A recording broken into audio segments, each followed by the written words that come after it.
Hey everybody, and welcome back to the UD6 September finals. How are you doing, Mythical?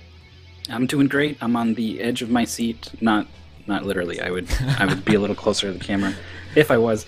I do need to sit back just a little bit, but metaphorically, very much on the edge of my seat. It is a super close battle between our four competitors: Ostef, Fireman, Zigwigwi, Kerpikpwik. They have traded places a couple times over the past 5 games, and they are fairly evenly matched, about 12 points separating each player from, first from second, second from third, and so on. So basically one good performance, one bad performance, and you're going to see players swap positions, and we're going to be playing an incredibly evenly matched game in the end is nigh for our first race. So as we get into, first of all, what the overall structure of UD looks like, you can see we are very far into the season. Day 2 of the finals for September tournament. 2 more are going to qualify for the grand finals on October 13th. And if you don't qualify today, then there is only one more chance on October 6th for players to qualify for those grand finals. Here's where we stand on the leaderboard so far. So we've seen only top 2 qualifies today, but it's 2 out of 4 runners, so it is the best opportunity for 2 of them to qualify to the grand finals, because on October the 6th and 7th it's going to be everybody running for top 2, so way more intense competition. Kerpikpwik and Zigwigwi currently in the lead at 80-56 and 80-44, but it's so close. Ghostdeath is at 8-30 and Fireman at 17. So anyone can get top 1 or top 2 there. It's very close, evenly matched, on especially in the end is now with like a 30 seconds difference between best PB and fourth PB, so it's going to be extremely tense. I did give an incentive in chat. Closest guess on number 1 final score will get a free sub. Mythical, you got a guess of 1689. I guess that's an educated bet with like the current results and the actual PBs of the players. Yes, highly educated. I added up the PBs to their current scores, and then I subtracted an arbitrary amount because unlikely a player is going to set 5 PBs back to back to back to back to back. So that's my number. You guys can go ahead and put your own number in, because who doesn't want to be subbed to Speed Gaming? And we're on the main channel today too. This is the big one. This is the one you really want the sub for, with the cool emotes. We saw Fireman just then, who is currently in 4th place and is probably got the weakest lineup of games of the 5 today, so has their work cut out for them. Kerpikpwik is next, currently sitting on top with 856 points, and not really a particularly weak game today, except for perhaps Aria of Sorrow, which is going to be our finale, and Kerpikpwik didn't do so hot for this game earlier in the tournament, so that's something they're going to be worried about. So Kerpikpwik has to keep their first place throughout the entire first 4 games, and then get a decent enough Castlevania of Sorrow to get on to stay on top there. They totally can do it. Once again, we've seen a lot of PBs and best race times. So all the charts we are showing right now are actually completely wrong for the previous 5 games. We got PBs on almost every single game, so they got a sub-hour on Shovel Knight that is showing right now, but the race time hasn't been updated yet. So it's like those players have pushed those games like the past 2 weeks incredibly far. It's really amazing what we're seeing right now, and that just is bringing everybody closer together, because obviously as you're grinding closer and closer and better PBs, the time difference between players is shrinking, and that is just showing in the leaderboard currently. So the end is now is the biggest weakness of the Ghostdeath, as shown on this player card, but that's a very small one, as is only 30 seconds behind Kerpikpwik on that game. Trials 2 is a little bit weaker also, but a very good Castlevania of Sorrow probably puts them, certainly I say, on the first top 2 spot So we thought at the start of the tournament, but they did not get such a great start, especially because of Shovel Knight. They told me they were a little bit sick, so I hope they're doing better today and we'll just get into the motion of things quickly. Yeah, they had a great start yesterday with game number 1 in Cuphead, and then Inertia, finished third in Inertia, but this was the game we expected Ghost Death to drop back a little bit paired to the other players. So, relative to the players' personal best and strengths and stuff, he actually did quite well in Inertia. And then Donkey Kong Country, it was games 4 and 5 where things really started to get away. And then that really tragic death in Shovel Knight on the boss rush, the worst death that you can take, the worst mistake that can happen in a UD run happened to Ghost Death and ate a big time loss. So is going to be dropped back from first down to third place, and that's where he sits currently as the players get ready to play. The end is nigh. Fun little platformer with obviously showing its roots in something like Super Meat Boy. And Edmund McMullen doing the artwork. It has been a great addition to the UD because everyone seems to find this plateau and get to it around this 150 point mark. Everyone seems to be about as good as each other in this game, and it makes for the closest races. It's going to be very interesting. The start of the game, the first 3 worlds are usually like tied to the screen, like it's very, very close together, and then we enter like the next set of 4 worlds. Wall of Sorrow, Exodus, especially the machine has those huge like difficulty spikes with longer screens, and that's where the time loss occur. And if everybody, usually everybody dies at some point, but in different places, and it equates to the same amount of time loss overall. But the race time haven't been equal for everybody. Like Fireman, Quick, and Zigwigwi had their PB on race, live. Ghost Death wasn't so lucky. He dropped a minute behind PB on best race time. But anything can happen on that specific game, as long as you know how to handle the machine guns and everybody that the game is going to throw at you, because it gets super intense. It really does. It doesn't let up. It's super fast paced. There's no downtime in this run. The screen transitions are snap and you're into the next level. So it really is something where it can be pretty draining, even if it's not as long as Shovel Knight or Aria of Sorrow or DKC. You've got those map screens in Shovel Knight and DKC where not much is going on. You've got a lot of, and if you're not doing crazy backdash stuff, then there's a couple rooms that you're just kind of walking through in Aria of Sorrow. But nothing like that in this game. So it is a moderate length with non-stop action, and it's gonna force the players to wake up a little bit in game number 1. We can see, the player cards now. Everyone's race times better, as good, or if not exceeding their leaderboard time, because it just hasn't been updated properly, except for Ghost Death. So in the bottom right corner is going to be the player to watch to see if they can keep pace with the other 3 who seem to be doing particularly well at racing this game. Yeah. So screen order all day long. Red is going to be Fireman on top left, Quick on top right on green, Zigwigwi bottom left in blue, and Ghost Death in yellow bottom right corner. And yeah, Zigwigwi has the best PB, but as you can see, it doesn't matter too much on that game. It's 1 point per 6 seconds, so following PBs, it's a 5-point difference between a Ghost Death and the Gwigwi. That's it. And 5 points matters actually way more than you'd think, considering how close the players are on the current state of the leaderboard. We played the 5 first games, and the difference between Ghost Death, the Quick in first and Fireman in last is 40 points. So let's go.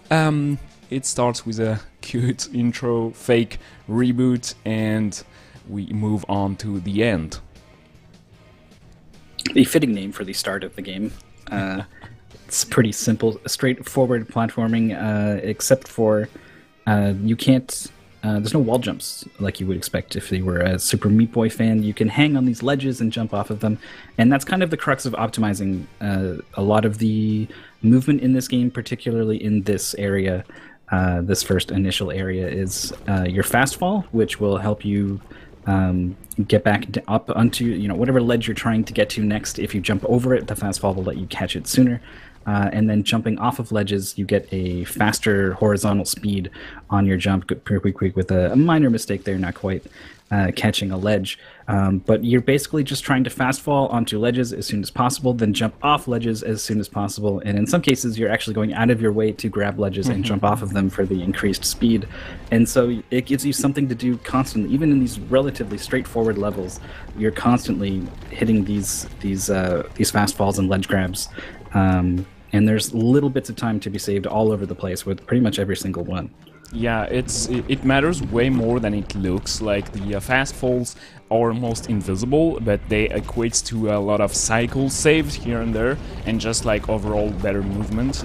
So a player has to get like their fast falling spot on all the time, and also like just know how to navigate the game, because a lot of elements, as you can see right now, are moving or crumbling blocks and stuff like that. And there's a decent amount of puzzling to the game, so you have first to know exactly how to navigate those rooms, and then you have to get there as fast as possible. It's an interesting learning experience, it has been, at least for me, because just playing casually the game more and more, you will get faster times, but then you need to get down and grind the IL strats at some point to get down to the times those players are showing. And when you're very good and you get to the 20-minute times, like sub 20 is an incredibly good time, and then you just watch the world record at 18:30 and it blows your mind away, because of those tiny fast falls, they save time everywhere. Yeah, it's the kind of thing where you feel like you do a level perfectly, and then you'll find that you missed a whole second or a second and a half through optimizations you can't even perceive until you really spend time with the game. For now, Fireman is the one in front just by a little bit. Again, reminder, the timers are going to be a little bit out of sync. There are very small loads in this game that can differ depending on your PC, so we'll be doing in-game time. So Fireman, I think, probably appears to be ahead and maybe is ahead, but it's not by much. It is a very small margin that basically we're pretty much tied at this point. It should be pretty good. We got a frog went left there for Fireman, so he's stuck waiting for it to come back, but he does finally bounce off of it. There are some critters that you can bounce off of. The frogs are not too bad. The fish are not too bad. We'll see some birds later on that are the worst, as they always are. But first, we got to go through this nifty little secret here in the Arid Flats. Yeah, the game is structured around all levels are connected directly, and there are a lot of secrets, like side exits you might not find right away, and there are a lot of secret levels like this one, and it tells you usually to gather tumors that are the or cartridges that are hidden throughout the world, but you also save time not going through some of the screens. That's exactly what they did right now. But those screens are also super hard. Fireman's struggling on that screen, which is not the screen you want to be stuck on, because it's actually slow paced. You have to wait painfully for that platform to come back, but at least they give time to everybody else to catch up. Zigguiguis enter Overflow first. This is the third world, and the first time we see water physics in that game. So far the water doesn't kill you, but that's not going to last too long. Oh, Kerpigwig had a pretty nasty death on this stage, waiting, and then touching the top of that platform. So has fallen back by a fair margin here. It's not a big margin, but the margins don't get very big when the races are this close. So relatively not starting off so hot for Kerpigwig. Overflow, they're just now. No, there's one more screen I think before they start getting to the really nasty water. Here it is. You will see your character flash on the third flash is when you need to be careful, because the next one is going to kill you. There is some water tech into increasing your speed with holding the fast fall input at a certain time. And it can drastically affect how you can get through these levels with this timer ticking down that will kill you. So players sometimes need to react to whether they did it properly or not. and in some cases you might need to surface for air sooner or later, depending on how it went. There's a bit of read and react that all the players seem to be doing well so far with. Water is weird, it carries your horizontal speed, so if you enter into water from a wall jump, like a ledge jump, you will carry a lot of horizontal speed, but that stops as soon as you touch a wall, and that's going to matter a lot on certain spots for fast strats on some of the water levels. So those are probably the most punitive levels, but not usually the longest ones. So as we can see right now on everybody's screen, everybody's tied on waiting for that enemy to come back up, and it's very close. Obviously, Ghost Death is doing great, leading the pack for now, but Fireman is right behind them, and Zigwigwiz should catch up with them fairly quickly if they don't die again on those waiting for those critters to jump from the water up and down, allowing them to bounce up, and here they go. Fireman takes the lead by just a little bit. Ghost Death having a bit of problems with this one underwater sequence. That's one of those ones where you can skip that middle surface area if you do get that nice smooth swimming that Fireman was able to do. Moving on to the past the split into the Wall of Sorrow. The Wall of Sorrow, yeah, is the first of 3 split areas at this point in the game. They will be tackling these in the same order, even though you don't have to, just for race convenience. And at this point, it's probably what they're used to. This is probably the hardest of the 3. Bad death for Fireman there, right at the end of a pretty long cycle-based level. Ooh. That's what you really don't want, and cutting it pretty close that time. Yeah. So for now, Ghost Death is our leader. Zigwigwi just behind Fireman, and Kerpweekwig is pretty close now as well. Dropped back a little bit, but has made a good effort to keep pace.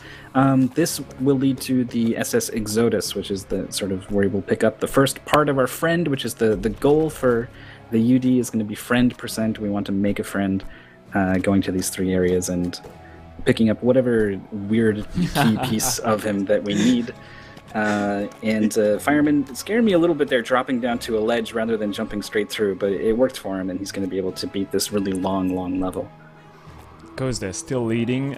Those cloud pieces fall, and you have to get your timing right if you want to fall off them. Usually, there's like a very small coyote time. When you leave off the ledge of the platform, and you still can jump. There's like couple of frames in the end is nice, so you can do that, and it's useful for some strats, but the clouds make it a little bit harder because it falls down as you are touching them, so you have to be careful. Very nice bird level by Fireman. Then they're dying once, but just riding those birds is incredibly tough, and it allows for a quick level because this is not stopping for anything, just barely a level ahead of Fireman.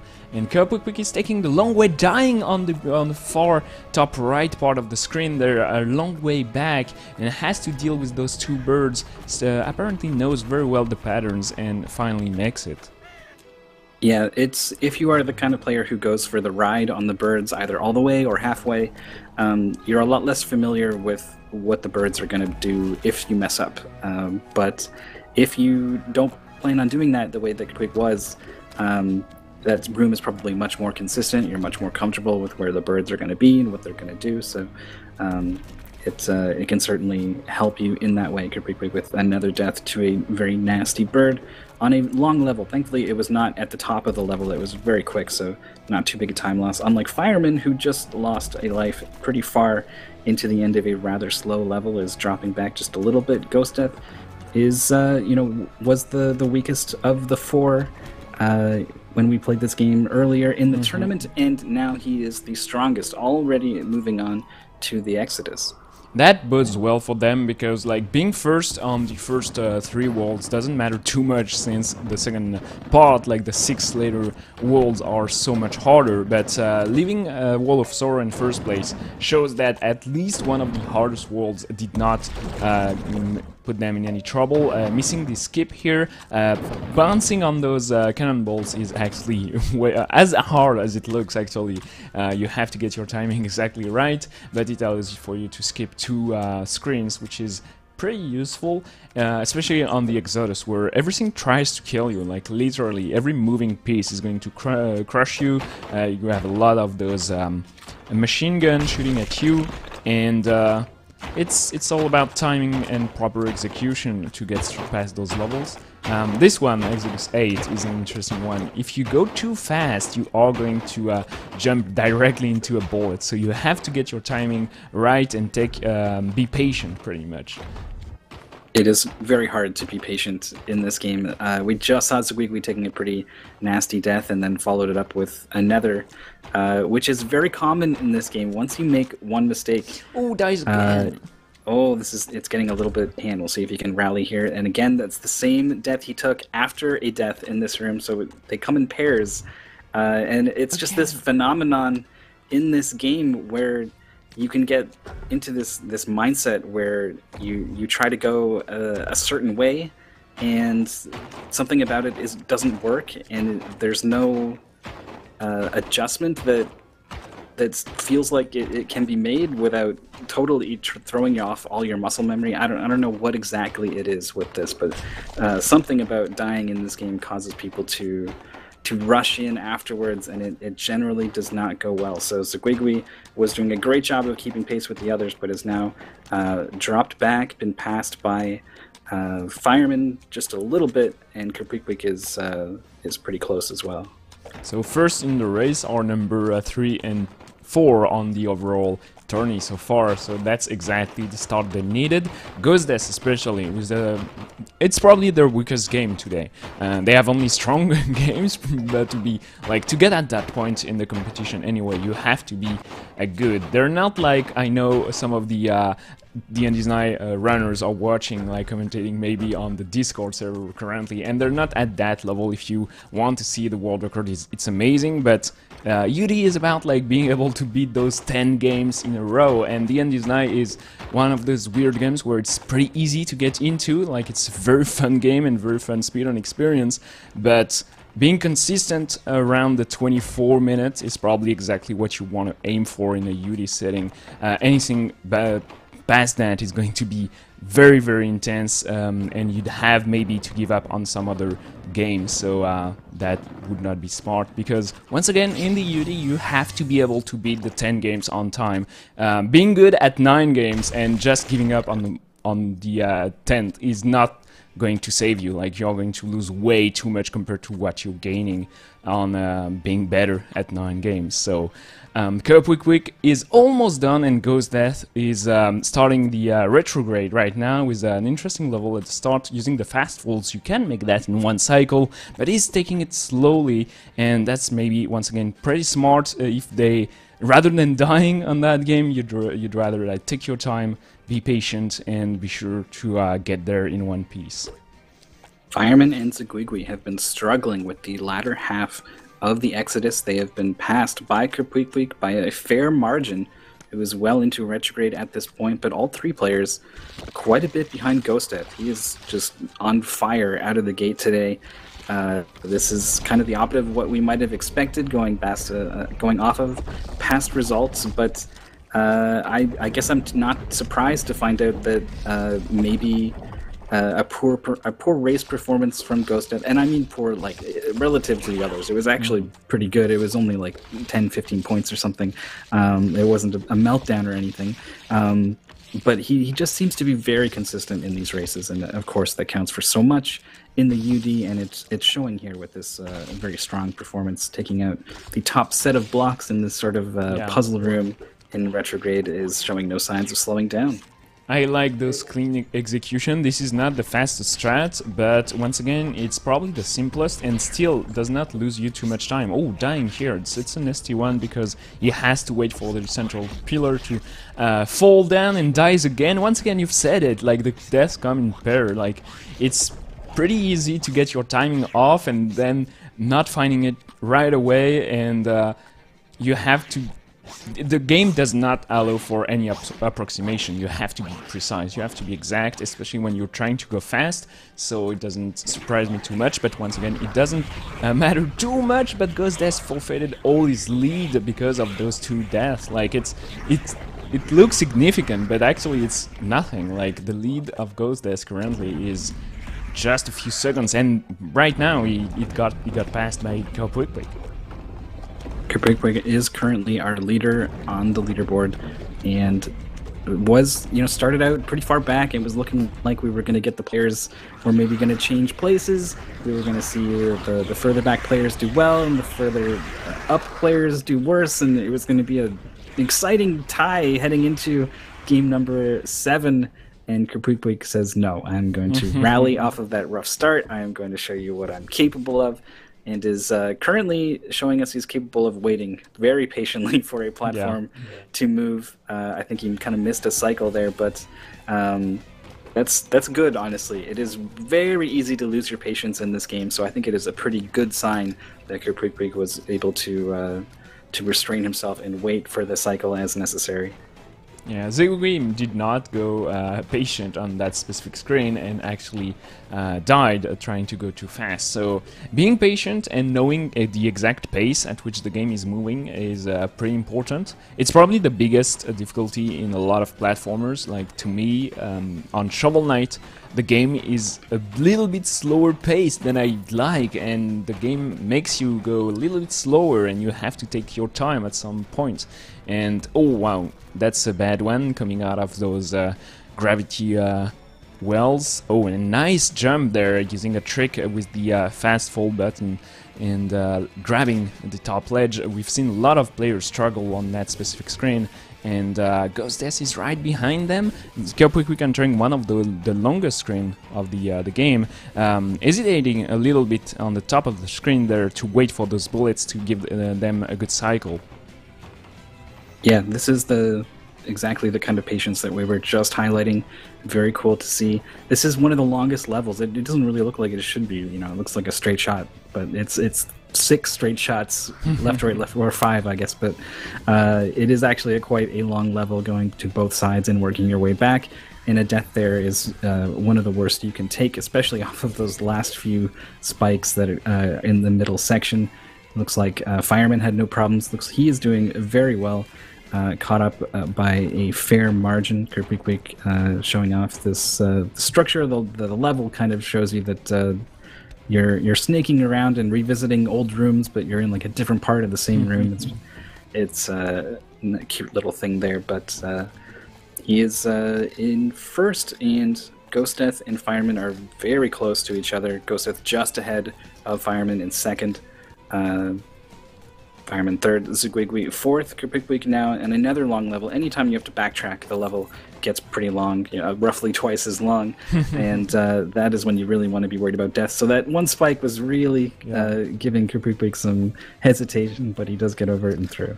I like the style Quick is showing right now. You have 2 different approaches to that game. You can go super fast strats but die a lot, or you can go safe strats and never die, and those will roughly equate to about the same final time. The later approach, what Quick does, you have to be sure you are not dying for it to be worth it. The first approach, you have to be sure not to die too much trying to go for the fast strats, so it's a trade. And as long as they keep it being consistent right here, and not mixing up with like trying to go fast and then trying to go slow and getting themselves confused, it's going to work well for them.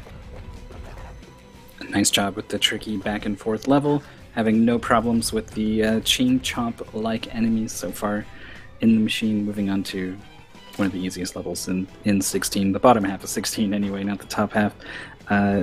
Jumping across to snag the key and snake back into what is probably the hardest level. There's just something about this machine gun that it just gets you sometimes. It's just incredibly small movement things that cause it to change its angle just a little bit and fire a bullet right on. Man. It's if your movement is exactly the same, but I mean like to the frame, the machine gun is going to do always the same thing, but on the left, the right side wall, you get like a grab and then a wall jump, and depending on the height of that wall jump, you are going to get a different bullet pattern, and maybe just one bullet is going to clip you like it did 2 times. Okay, Quick.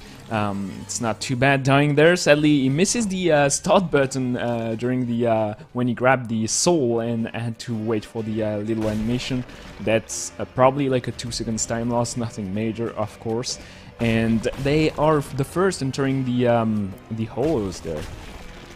This is easier than the later areas for sure, and I think probably the easiest of the 3 compared to Wall of Sorrow and Retrograde. Its initial difficulty is that you can't see, so you don't know where to go or what to do. But when you speedrun, you of course already know these things. So the large difficulty of the area is mitigated. Doesn't mean it's free. There are definitely a couple levels where there is some tricky stuff to worry about. And just the way this game works in general is that there's never a level that is totally brain dead. There's always a ledge to grab onto, something to fast fall onto, tiny little optimizations to be made everywhere, and that's still true here in the hollows. All 4 players still very close in the hollows. Quick ahead at 9. We can see 8 and 4 now from some of the other players, still quite close. Probably the closest finish for the Endesnai that we've seen so far. I may be jumping the gun on that one a little bit, but the results have generally been pretty close, but this one maybe especially so. Yeah, I'm just waiting for Golgotha 14 at that point, because like the hollows is not too nasty. The players might like get back together because Quick is taking a few extra death, and it got actually passed. Like Fireman is on the same screen right now, not passed but almost. And Ghost Death is 1 screen behind. Ziquigui is falling a little bit, but not by much, maybe 20 seconds. And Golgotha is where like the difficulty spikes up again, and especially on the later half of the last world. So we'll see. But the hollows is probably like it even looks like a bit easier, like the colors are softer to the eye compared to what we're seeing right now on the top half of the screen. The bright red Golgotha with blood or lava on the bottom half, always menacing you, treating you, and it's going to kill you sometimes if you fall into it. So you have to be super careful, and except for that, it's not too bad for the first half. It's all about precise platforming. The music too, I think, lends it this feel of a final boss level of a platformer. If any individual level was to be declared the final boss, it would certainly be Golgotha 14. We're about 6 levels away from that currently. And honestly, Golgotha is really not too bad, I think, compared to the openings of The Machine and Exodus. It is probably the easier of the 3, but later on I think it gets pretty nasty. Right around when these guys show up, these guys that follow you, they're not a problem if everything's going fine, and then if anything goes wrong, they become a huge problem, but not a problem for Quick yet, and is pretty much done with them, I think, after this level. So won't be seeing too much more of them on Quick's screen. The other players are so close, we won't see much of them for very long at all. Fireman is still 1 screen back. Ghost Death has fallen back just a little bit, maybe 2 screens, a total of like 20 seconds maybe. Ziquigui another 20 or so behind that, still quite close as Quick heads into Golgotha 14. Yeah, showing off once again that taking your time and knowing exactly what you do is the solution for them to kill a little death on Golgotha 15. There's a cute trick where you actually trigger the cube and then go back for saving some cycles, and Fireman is 2 levels behind, entering Golgotha 14 right now. What's super difficult about that level is those chain chomps, and those spikes are cycled exactly so they will kill you both, like if you are either too late or too early, and triggering the chain chomp actually require you to latch onto a certain spot, and all that put together makes you for a level that has been a problem for a lot of players, especially new players.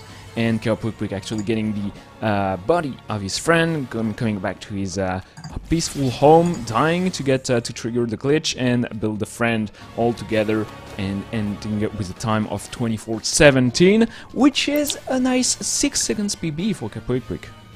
It certainly is. We've been talking about how close the players are, but I don't think we've really been talking about just how well all of them have been doing. All of their PBs are around this 24-17 point mark, and Qualifier actually setting a new one.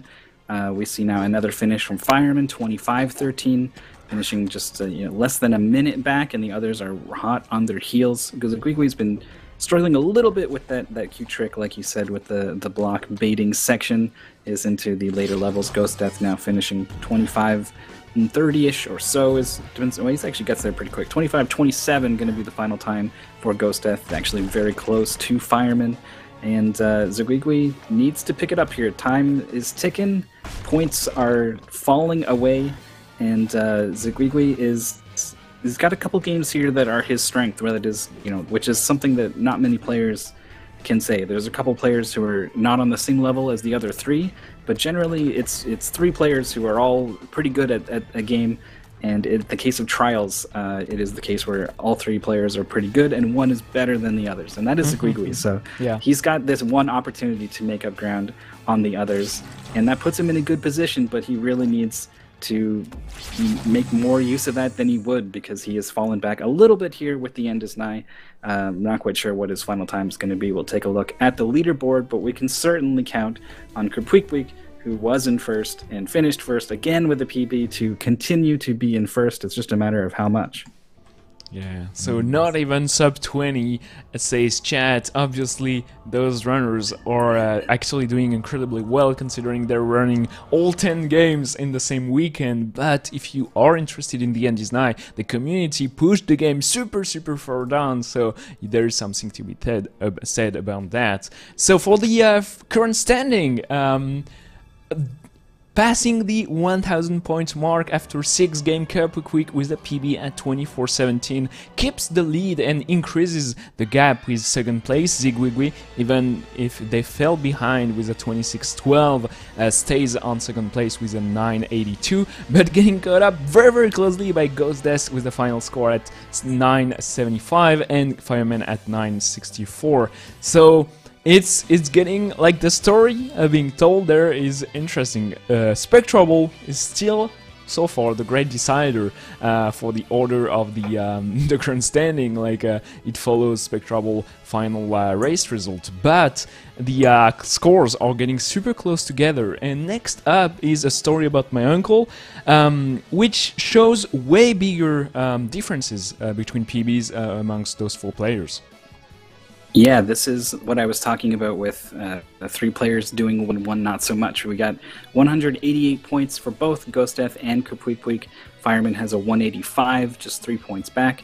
And then there is a 30-ish point gap between Ziguigui and these other 3, down at 158 points. This will kind of balance out his advantage in Trials to meet kind of an overall average across the 5 games we're going to be seeing today.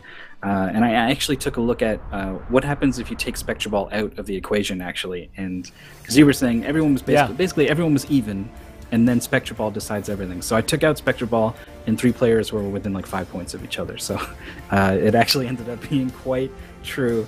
And we'll see if the order of Spectraball holds, and your theory there's very little chance. Holds water. I think so too, but we'll see. First up is we got to find out who does well in a story about my uncle. This was a first-person grappling platformer thing with lots of room for making mistakes, recovering from mistakes, and optimizations all over the place. I'm super worried for Ziguigui on that game, to be honest.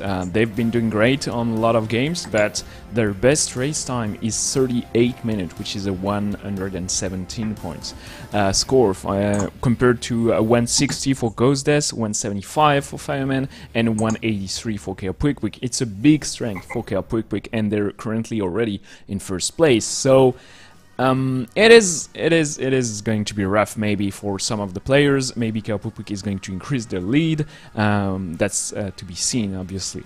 And Story About Michael is not a simple game to speedrun. The community has been conflicted with different like outcomes and ruling. The game is currently in the state of the best speedrun. If you are grinding the game, it starts into the run, like a minute and 42 seconds into the speedrun, cutting the introduction part, but we are going to run that right now just because we want to show the entire game, obviously. And everybody set up their game to run at 31 FPS, which might be super inconvenient for a fast-paced first-person game, but it allows for some cool glitches with the rocket boots. So we are going to see how that worked for the players. 3 of them are almost tied PB-wise, and Quick is about 3 minutes behind, as I was saying. So everything is back up in the air, especially for Zigwigwi. They probably will have trouble to keep their second place. I'm also wondering how Ghost Death is going to do. When we saw those player cards come up, we saw that Kapwik and Fireman both have best race times that are quite close to their PBs, actually, whereas Ghost Death has not been able to get all that close to his PB in a race of this game, mostly due to not having a lot of opportunities to race this game in an official capacity. He joined the UD fairly late, and it's been quite impressive in how fast they have been able to learn all of these games and really make a go of it here in the September finals. We can see a bit of a delayed start, they're due to a stream delay or some other things, but don't worry, we will be looking at the players in-game times and figuring out who really won, but on stream for now he will appear to be a little bit behind the players, picking up now the powered suit thing that all your upgrades will latch onto, and this is what will let us do some incredibly fun platforming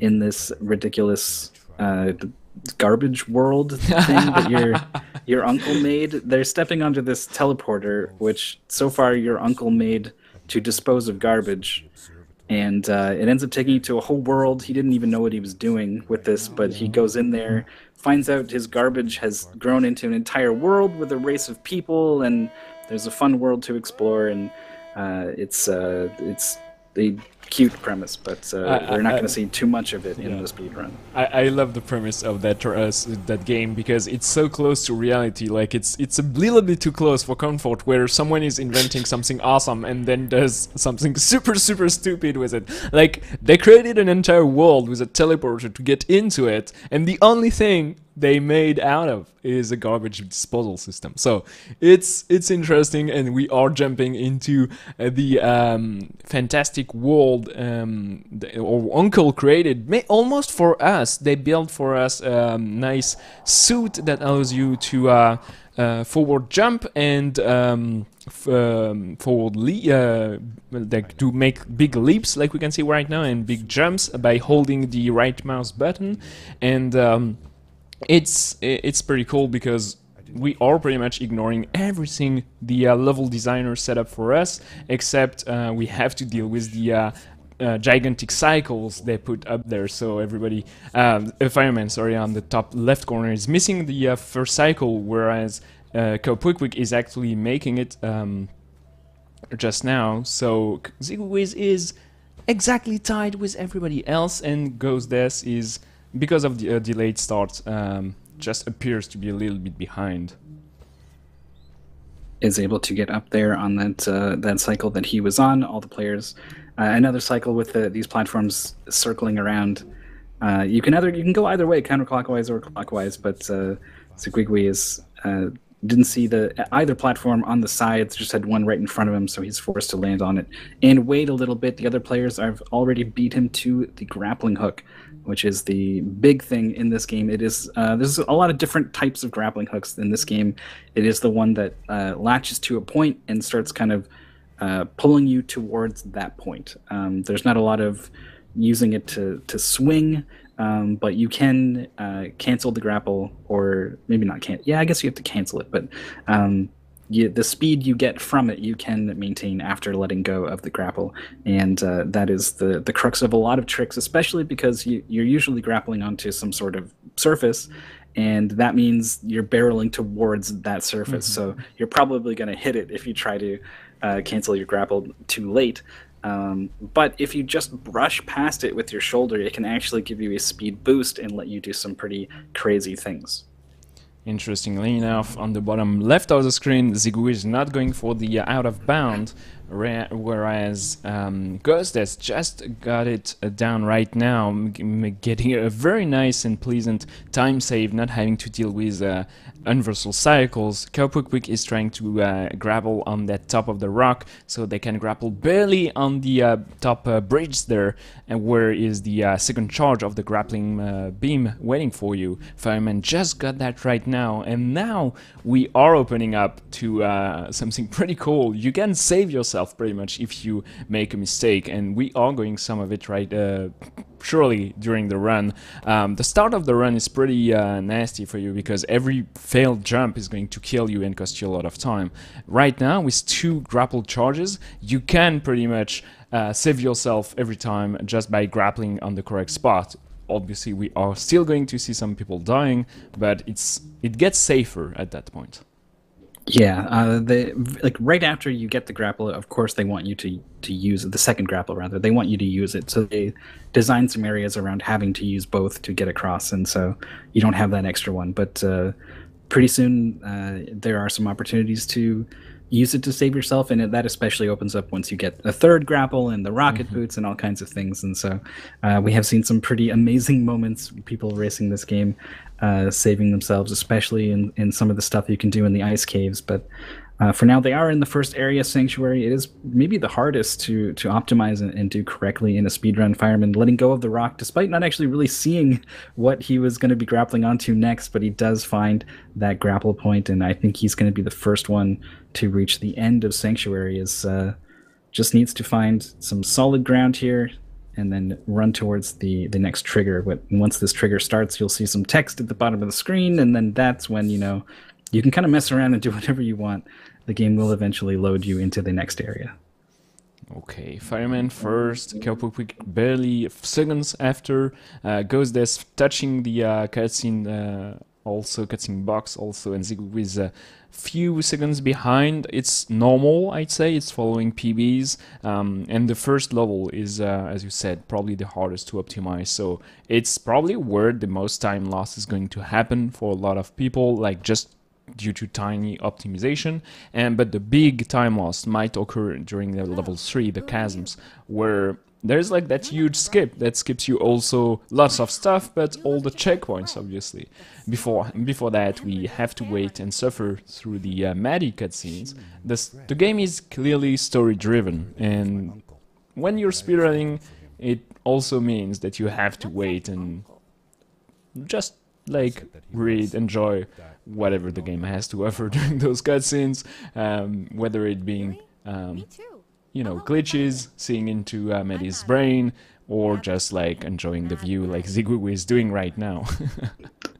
Or not enjoying anything like Fireman, just staring directly into the checkpoint, very patiently, I suppose, waiting for the queue to finally progress. This is a pretty long cutscene. There are some speedrun tricks specifically designed to avoid these situations, skipping some cutscenes. It's going to become much more important towards the end of the village section. Then Fireman's going to be the first one off, flying through the air, finding a place to stand. Basically, this is the key to... dying.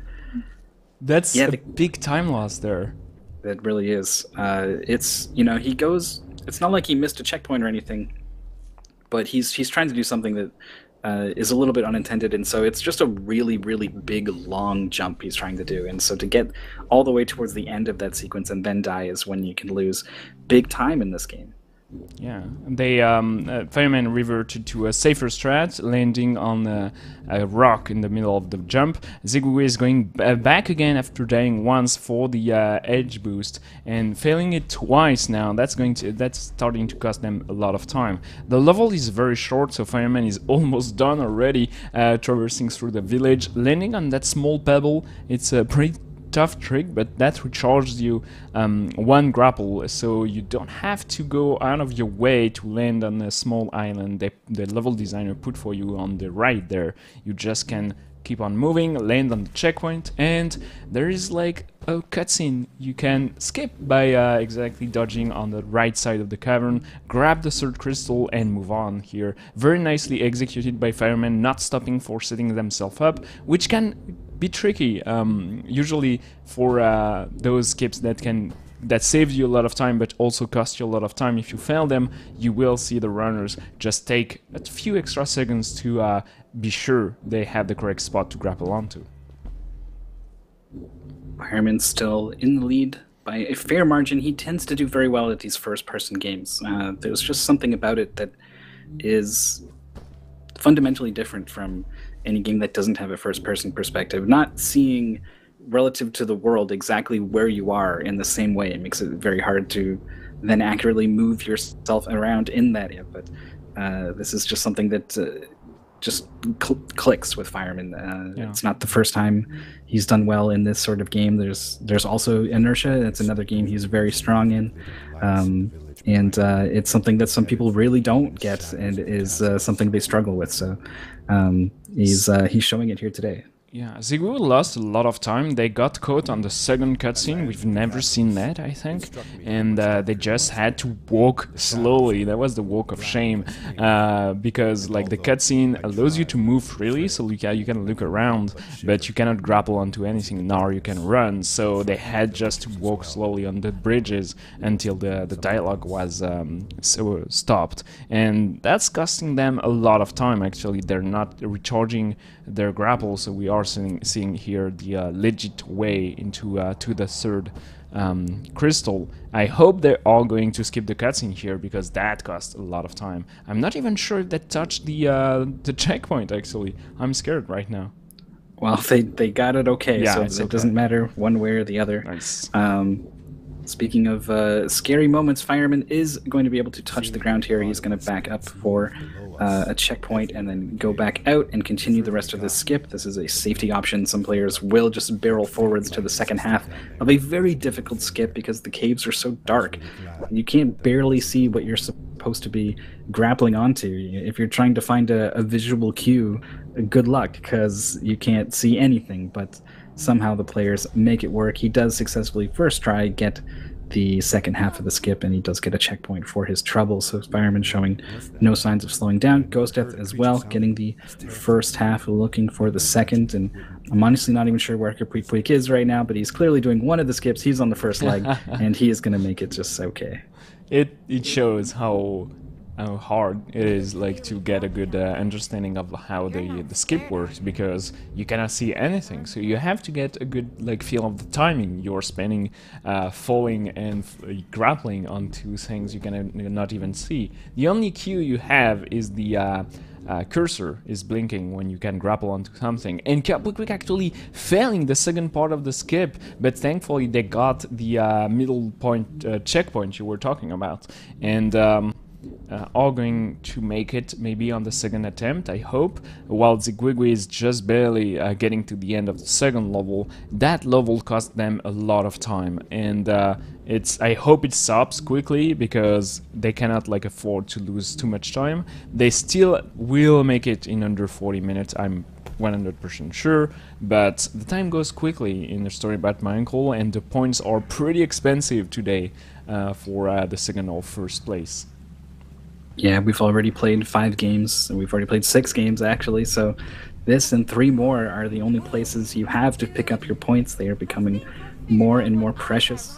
Zigwigwi does still have trials. It's the game that they are the strongest at by a fair margin, and they've done well in races of that game before, but that's only so much. The other players are still very good at trials. They're very good at all the other games, and Zigwigwi really is far back here. This is one of the biggest gaps we've seen this early on in a race of a story about my uncle. So faced with some of the trickiest skips in the game right now with these cavern skips, we'll see if Zigwigwi can rally, and he absolutely needs to. Okay, he did have an extra grapple. I wasn't yeah, that sure. was He had so much Yeah. height. I was sure that he had already used both and was trying to just sail towards the gap that some players do, and it makes me worried every time because I'm never sure if they're going to make it. But he had more than enough to make it, and he's going to make it the second time. This is exactly what he needs.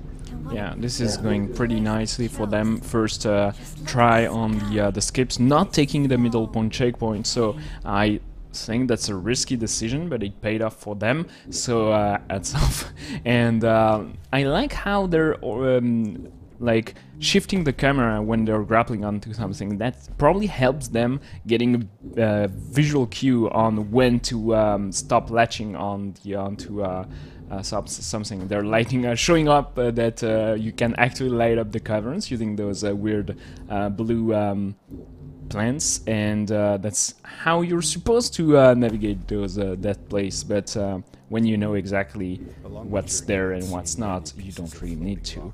The warm part for the Guigui should go quickly or not. Maybe they're not making the skip, so they're resetting to the checkpoint, but that's a minor mistake. Fireman trailing through Star Heaven, taking the middle point checkpoint here. We've seen a lot of players struggle on that part. I remember like I have big memories of a Devil Thief and Mel West dying multiple times on that part. It's actually way trickier than it looks, because throughout the entire game the grapple is weird. It shrinks, it pulls you forward, but it doesn't give you so much momentum when you're stopping, when you're cutting the beam. So you might not get the height or the speed or the momentum upward you're expecting, and you will sometimes just like touch a rock and fall directly to your death, like in Super Ghouls and Ghosts, when, you know, Archer is just like straight up a rock as soon as he doesn't touch the ground. And it's weird. And those fans also, we can see on the quick screen on the top right, you can just grapple them if you're very close to them, and that's also pretty weird. When some rocks you can grapple onto when you don't even barely see them. So it's all about learning what you can and what you cannot do in that game, and it's still pretty hard, even like with hours of experience. Ghostdeath now setting up for some of these fans. You can notice it's not in a good position for him at all, so he's going to go straight to the middle. It is always in the same position, roughly. You know, it is square, so it moves around a little bit, but very reliably going to be where you need it to, and so he's going to reach the rocket boots, and I think that puts him in first, actually. Fireman just now behind him, getting the rocket boots. These are huge boosts that you can initiate, made even more huge thanks to the frame rate that the players are playing at. It's something that speedrunners have agreed to use in this game, so we're following suit. And the boost from the rocket boots is really crazy. It's can be used to save yourself in some situations.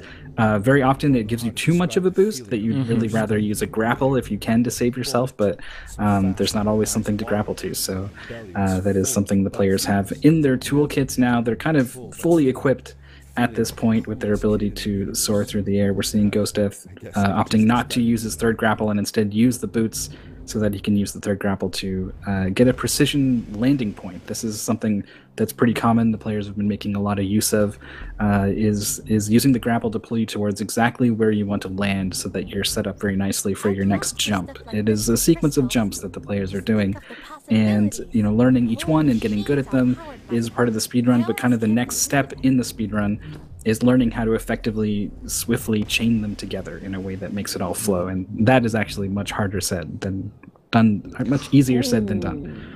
Fireman missing the grapple and having to Zigwigwi missing a grapple, having to revert back to a safer spot, but getting a checkpoint, while Ghostdeath and Fireman are incredibly close. They're on the same fan, same cycle. Fireman latching onto the second one a little bit later, but it's pretty nice to see. Quick is fairly close to them as well, just a couple of fans behind. So far it's actually like pretty closely following PBs. Zigwig is maybe going to end up like being 2 to 3 minutes behind, but as long as they don't lose too much more time on level 4 and 5, it should follow predictions. We'll see. They have been doing fairly well compared to how Village went. Caves, had a bit of troubles here and there, but compared to Village, this has been going much better overall. So that is a good sign for Ziguigui to stay in it and stay competitive through the last few games. The other players are all doing quite well in Starhaven.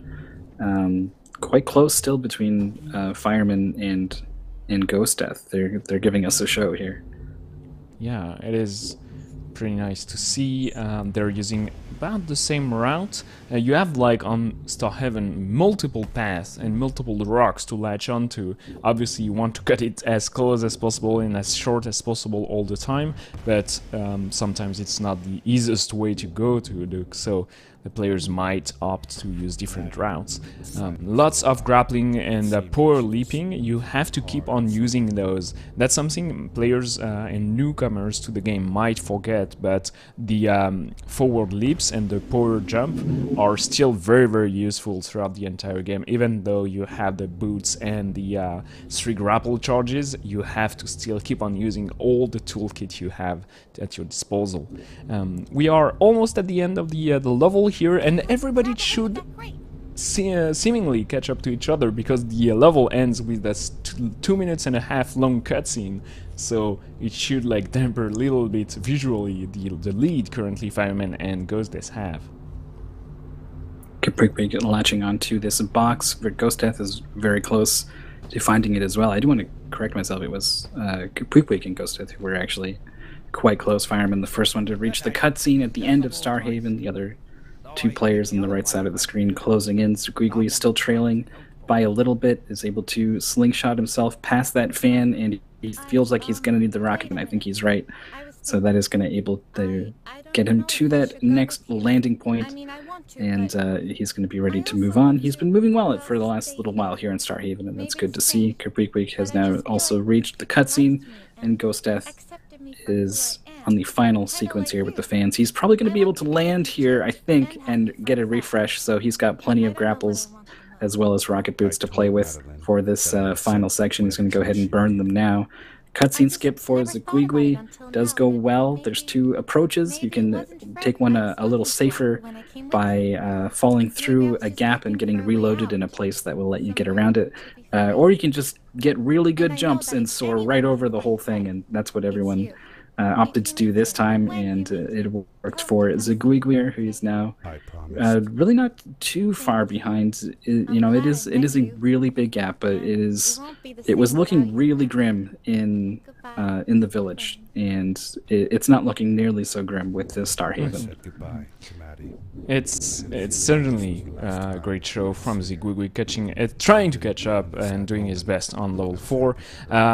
Ghost Death lost a lot of time though on the Village there, Starhaven, and sadly fell behind significantly. They were trailing along with Fireman at the start of the level, and lost about a minute due to multiple mistakes on the later half of the level 4. So Ziguigui is going to catch up with them, but Capric is already done with the cutscene, showing that they have at least a 2-minute lead to compared to Ziguigui, and 2 minutes on A Story About My Uncle is about 13 points, so it's not too much, but still, it's something you could be pretty happy to have. And Ziguigui clearly need as much as they can. They only have 7 points, a 7-point lead compared to Ghost Death, and that's not much. And they are about 30 points behind Capric, so Capric feels pretty safe currently in A Story About My Uncle. Yeah, Capric has a bit of a weakness in Aria of Sorrow, but otherwise is very solid throughout the rest of the games today. So with a really strong A Story About My Uncle performance, like we're seeing from them right now, and like we saw early in the tournament, they are well posed to maintain their lead, setting up for this really difficult sequence, using the rocket boots to get the extra height you need to do some really crazy stuff. We saw them glitch into the geometry to find a point to land on the refresh, and he's not able to. Oh, that caused them burned so all much his time. grapples trying to find the landing point. Some players opt to do this. They feel like using the grapples will let them stick to they aim at a point and then stick to it, and that's exactly what they want to do, but you don't quite you kind of skid past it sometimes and slip off the rock. Fireman doing the same, actually. And this is why this skip is so tricky. It is very hard to find the flat part of these rocks to land on, refresh your grapples, refresh your rocket boots.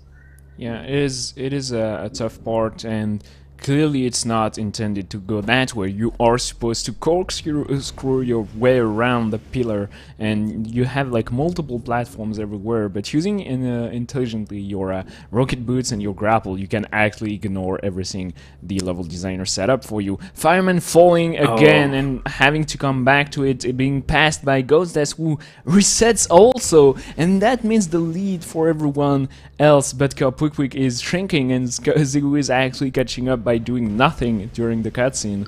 So Quick going into the small, like almost OB section, just landing on those side rocks there. Everything you see in Storybout Uncle exists. It might be not light up as well as the intended path, but you can still use them to refresh your grapple or your rocket boots and go anywhere you want.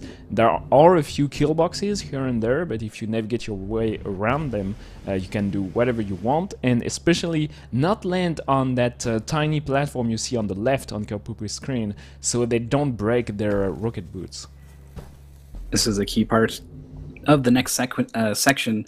The rocket boots are too good. They take away a lot of options you can do in platforming. So they have the sequence where they get taken away and you need to do without them, but it makes sense that exactly the sort of sequence you would design around not having rocket boots is the kind of sequence that can be broken by having them. So by skipping them, we get to rocket past this incredibly vertical section, and Squeak is doing a great job. Zigwigwi is now executing on this ridiculously hard ice caves skip that was so much trouble for both Fireman and Ghost Death. Ghost Death missed it one additional time compared to Fireman, so it dropped back. And Zigwigwi, I'm pretty sure he got it first try, so that is exactly what he needed to stay in this. That's fairly good news for Zigwigwi. They probably don't know what's happening. Usually runners might like take a glance during cutscenes on what's happening, but usually you want to stay focused and exactly in your race, and like it doesn't give you any advantage to know where the other players are, and you just want to keep on focusing on your own run. But we know, like in retrospect, we have that information, and they could like feel pretty good about themselves, letting themselves fall a little bit and hoping to get back their boots there, but infinitely falling, and yeah, they don't make it, so they fell behind quite a lot there. It's not an easy part, because once again here we are not doing what's intended. We're trying to land on those small rocks. Fireman, are you okay? Okay. Wait, he's gonna go ahead and reset. Fireman got stuck on a wall somewhere outside the door that leads to the walk section that you try to skip. I don't know, he missed his rocket boots and just kind of was inside some icicles, and I don't know if he couldn't move or felt like moving would just cause him to fall or what, but that's a pretty big time loss. Yeah, those icicles will get you stuck if you boost into them, but you want to boost so you don't walk. But if you boost too far, you will softlock the game, having to reset, and if you land too early, like we've seen, you are going to walk. But I've never seen anyone glitch that way before. I don't know if he's seen it before either, but he'll have to deal with it, because it did happen. He has progressed now, triggering the cutscene where you fix your broken, not broken rocket boots, whatever state they may be in. We do have to trigger that cutscene in order to progress through the game. Quick is yeah, I was trying to figure what was. Quick was grappled down, but had so much upward speed that he was still moving away from his grapple point before finally triggering the final sequence of the game. This really exciting downwards, no stopping multi-grapple sequence where you refresh your grapples by draining these energy crystals. It's a lot of fun, and it's really not too hard, but it's easy to panic and feel like, you know, should I skip this crystal? Should I get it? Because you really don't need all of them if you're you know, spacing out your grapples the way that you can. And some players get a little flustered, and if you miss a grapple, you need to react, and sometimes players don't always have the best reaction, but it looks like Quick was totally fine through that sequence, looked very confident, is going to be moving on to the end of the game. basically over at this short walk up here, a long cutscene, another short walk through the workshop, but all the hard stuff is done, and Kerpwick has earned a ton of points in this run and is going to be furthering his lead. This is a fantastic final level for Qualifier. Like, they never stopped and never got stuck, and just like everybody else had issues, so it's like in comparison, it's just like it gained them a ton of time, and we still can see Zigwigwi trying to land on that small pillar there, finding the glitchy triangle you can land onto. Ghost almost on the final section, and Fireman just a few meters behind Ghost, so they should both make it to the end if the final section goes well. The very difficult part for that section is that you have only 2 grapple charges, and then you have to beam onto those crystals, and if you make any mistake, that means you cannot really save yourself. There is like, if you use your third charge on the wrong place, you will just certainly fall. So it's actually trickier than it looks, but it's a very cool part, and I kind of regret there's so little of that. The game incentivizes you at some point to try to never jump and just use your grapple, or the opposite way, just jump and never use your grapple. But the level design always offers you options, and this is the only part where the game goes, well, I hope you can grapple multiple times precisely, because you actually need it now. Yeah, the game doesn't offer too many until these crystals show up. You only have the 3 grapples, right? If not 2 or just 1 grapple. So I think it's some of the most fun stuff you can do in this game is just grappling around all over the place. And, you know, it's the reason why people like the Spider-Man game so much in some ways. I mean, the grappling's a little bit in that game than it is in this one, but it's just fun to grapple and swing around on things. So this is definitely my favorite part of the game. Well, I don't know. There is a really cool sequence that gets skipped with some falling blocks, and that is kind of a big set piece that is pretty cool. But this is definitely the most fun. Zigwigwi hopefully is having fun. Okay, that's the thing about the crystals, is you will not grapple to a crystal. You will drain the energy. So he was able to realize what had happened and fire a second grapple before he fell too far, giving us a bit of a scare, but is going to be able to finish. He's going to be 1.5 minutes or so behind the other players, so he's going to take a hit, but he's not going to be out of it, and that's very important. Yeah, that's not as big of a hit I was worried about. Like, once again, their best race time for a story about Mongol is 38 minutes.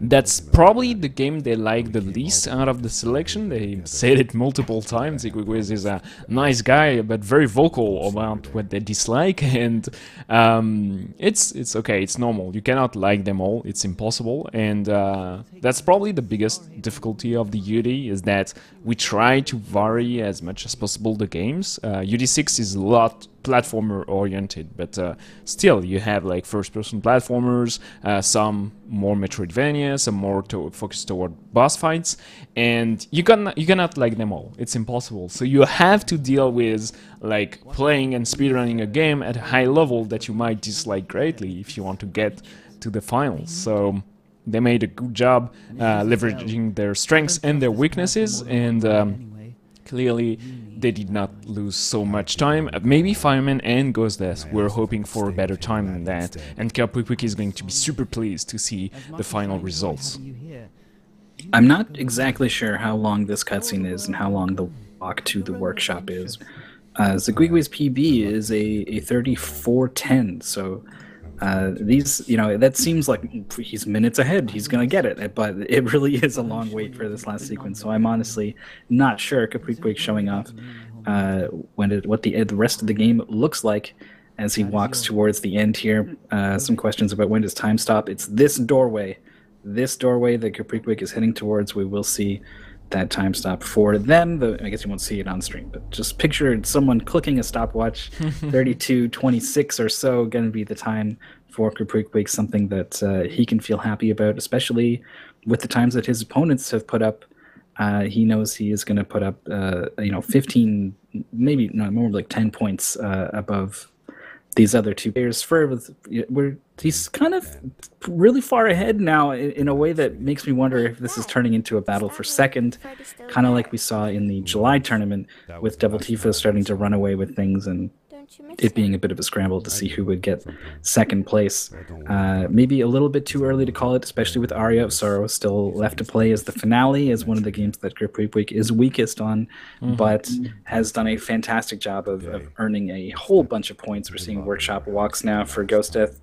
And Fireman, the timer is still ticking. 34:10 is the PB mark for Ziguigui, so I don't think he's going to get it. The workshop walk is a little bit more than the 40 seconds here, I think. So not going to get a PB, but is going to be pretty close. You can't really feel too happy after what happened in the village, but at the very least, the play afterwards, from Caverns onwards, is something that I think Ziguigui can feel good about. They maybe lost like 2 minutes on the village, to be honest. They were very far behind. Well, Sanctuary plus village, and got a good chasms, reset once on the boss, but that's pretty much it.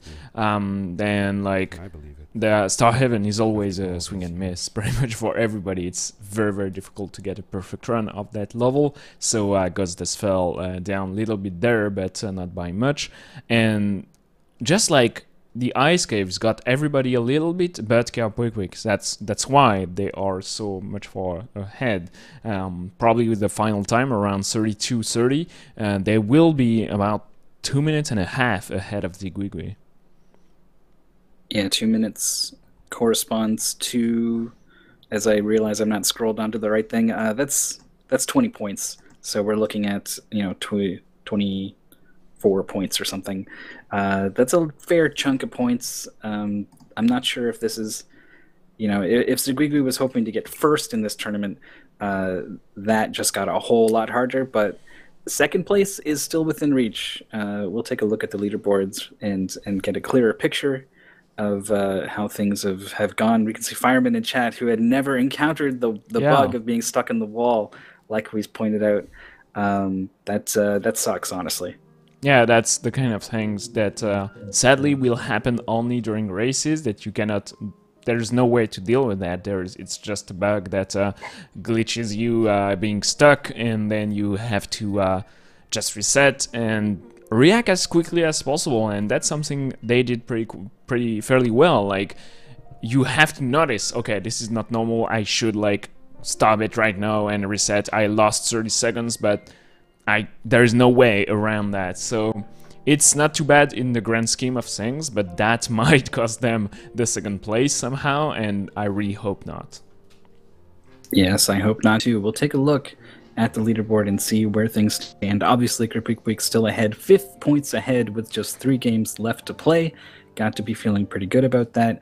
We can see Ghost Death now has scrambled the Spectra Ball order a little bit, jumping ahead of Ziguigui, taking the all-important number 2 spot by just 10 points over Ziguigui, and then only 6 points separating Ziguigui and Fireman. So the battle for second place has kind of formed here between Ghost Death, Ziguigui, and Fireman, just 16 points separating second from fourth, and I think this could be a really interesting finish over these last 3 games. Next up is Metal Slug. Just a quick disclaimer, Metal Slug on PC is a very bad piece of software, either by emulation or the Steam port. It's different from the GOG version or the Steam version. It runs differently depending on your OS, so it's going to be running differently on Windows 7, which is the fastest and smoothest version, and it's going to be slower and laggier on Windows 10. So everybody is running on a normalized setup, being Windows 10 plus the Steam version. Although Ziguigui is having weird bugs with the game where the screen is freezing like for a second every 5 seconds or so.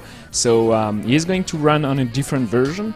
It's going to be the Neo Geo emulated on Winca Wax version. It did like a test run, and I've frame counted the run, so it's going 0.7% faster, so it's going to subtract about 5 to 6 seconds to his final time, well, add 5 to 6 seconds to his final time, so he has something comparable.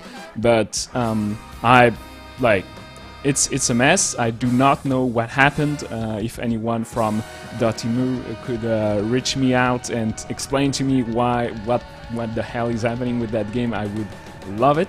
But that also means that the world record is a little bit weird. It's running on Windows 7, so it's the fastest version. That's probably what you want for a speedrun, but it's hard to compare with what we're doing right now. So that's why we had to shift the time from 11 minutes for the 200 point mark to 12 minutes later during the season. So you have the whole story about Metal Slug speedrunning. It's a mess, but it's a very cool game if you get past all those issues. Yeah, the players have a lot of options in terms of speed and safety, and there's movement boils down to you want to jump a lot.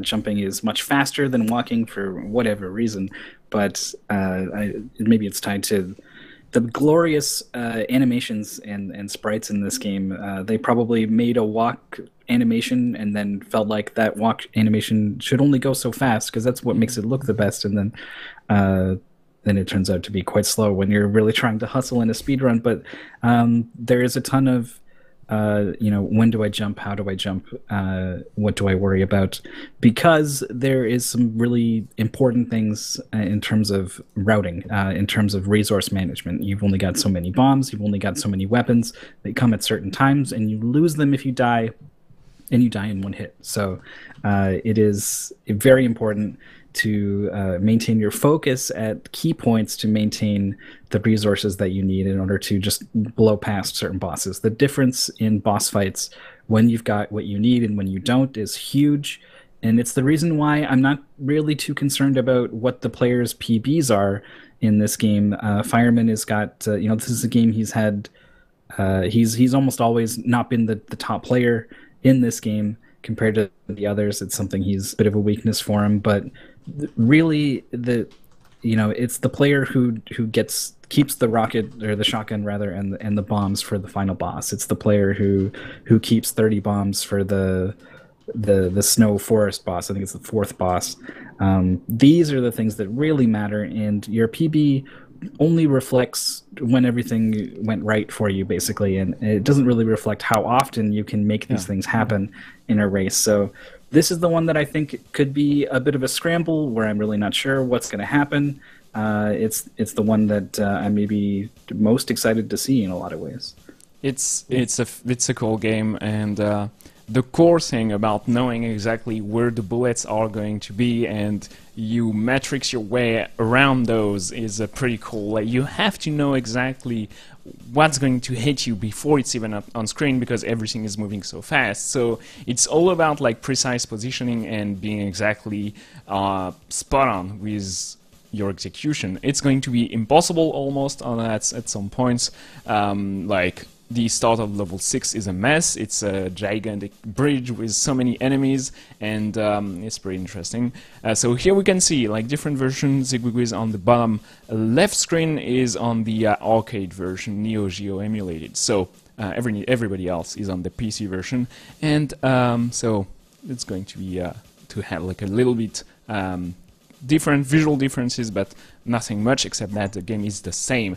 PB-wise, we are very close together, except for Fireman. They are 45 seconds behind Quick in fourth place. So it should not scramble things too much, but as you said, the game can get hectic pretty quickly, and you can lose a lot of time, especially on the final mission. I'm just appreciating the Neo Geo intro with the joystick and the buttons that they have on a lot of their games. Just enjoying the little nostalgic flashback there. As we get started on the first level, right away you get a heavy machine gun, but you're not really going to be firing it too much because lag management is also a big part of speedrunning Metal Slug. They cram so many beautiful sprites and things onto the screen that the poor Neo Geo can't handle it, and it's maybe part of the reason why it runs inconsistently on so many platforms, which has been a problem. But here we are, ignoring the Metal Slug because it well, not quite. It was we are seeing Fireman do a slug crash, but it generates a ton of lag as well, despite the safety it offers. We might see players opt to pick it up in situations where the fastest optimal strat is not to, just because of the multiple hits it allows you to take. It gives you the blue heavy machine gun looking attack, and it also gives you some cannon shots as well to play around with. First level, generally pretty consistent across the all players, so not surprised to see barely any gap between the players just yet, but maybe things will change as the players head into the second mission. Due to the technical issues, I'm keeping an eye on the in-game timer to see if it moves as fast for everybody. And so far, it looks pretty consistent. So I'm actually happy with what's happening on screen. That section is one of the few you have to suffer through and wait for everybody to die. And we can see for the first time the flame shotgun, which is actually way worse than it is going to be in Metal Slug 2X and 3. So we are going to switch that with the rocket launcher as fast as possible. Grenades are the best damage output in the game with the shotgun, and we are going to pick a lot of those throughout the entire game.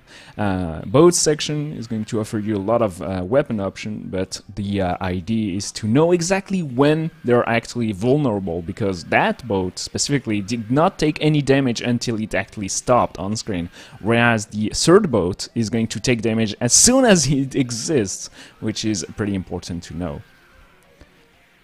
Quickly getting those bombs in on the edge of the screen, picking up the shotgun, very important. Does a ton of damage, like you said. It's going to trivialize this next mini-boss, and it also it's got a hell of a look to it, just the really mean-looking and sounding blast on that thing. But Quick sets up as this mini-boss appears, and is just going to kind of delete it with the shotgun and the next couple of bombs that we're seeing also from Fireman and Ghost Death and Zerquigui, all still very close throughout this next section. Boss dying at almost the same time for Quick and Fireman heading into this next section. And there is a Metal Slug here, and it looks like they are going to pick it up. Yeah, very useful piece of machinery there. It allows to hit in all the direction. You actually orient your gun when you're moving. So if you want to your gun to stay in fixed position, you have to stop moving. But it allows for a nice little skip on those ladder parts and get to the boss pretty quickly. The boss is weird. It has like different phases, but it doesn't really show when the general here appears. It's the second part of the fight, but it goes super quickly when you have the shotgun and so many bombs. So Quick did a perfect job of it, while Fireman died and lost a ton of resources, actually having to die again to gather more bombs. Again here, Zigwigwi did an okay job, but Quick being in first place is unusual there because it's one of their weaker games. So once again, they're having a fantastic tournament, and it might look like the first place is actually out of reach for everybody else. It's, I wouldn't have thought this would have been the case at the start of the day, but it is just, the lead has grown and grown and grown. As Quick dies in kind of a weird spot, actually, the paratrooper taking away his heavy machine gun. It's not a super important weapon. It almost never is, though it would have helped maybe a little bit on this helicopter enemy.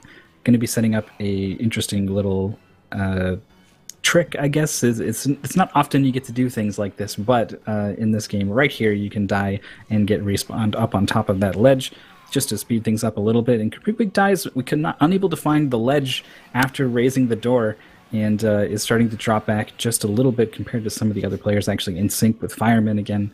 It's been a while since we've seen this. All players are moving towards the next mini-boss fight, and here's an opportunity to gain and lose some time. We've seen a couple different strategies against this guy, but the main thing you want to do is get nice and close with the knife, bait out his knife attack, and jump over it and kind of repeat. But it can be a little tricky to get him, to cooperate right at the start, the way that Ghost Death and Fireman did, and Quick did not. So if Quick is having to chase him around, and then when you're chasing him, he does the knife attack and you can't jump over it because you're running after him, and it gets out of hand. So Quick drops back a little bit. Ghost Death and Fireman are our leaders right now. that fight is getting Zigui stuck a little bit. They're falling a little bit behind.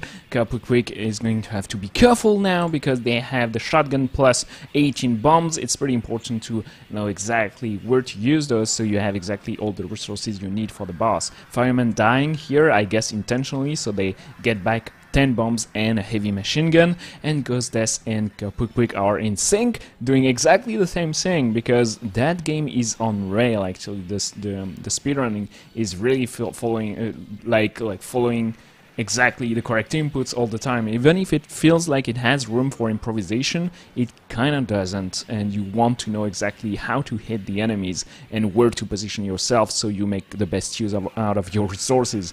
Ghostdeath going the wrong way here, actually going backward, so they spawn the correct order of enemies. There are a lot of occurrences in the game. You will have different waves depending if you're on the top half of the screen or bottom half of the screen, and obviously there is a better half and the worst half, so they're all going to aim for the best outcome possible all the time.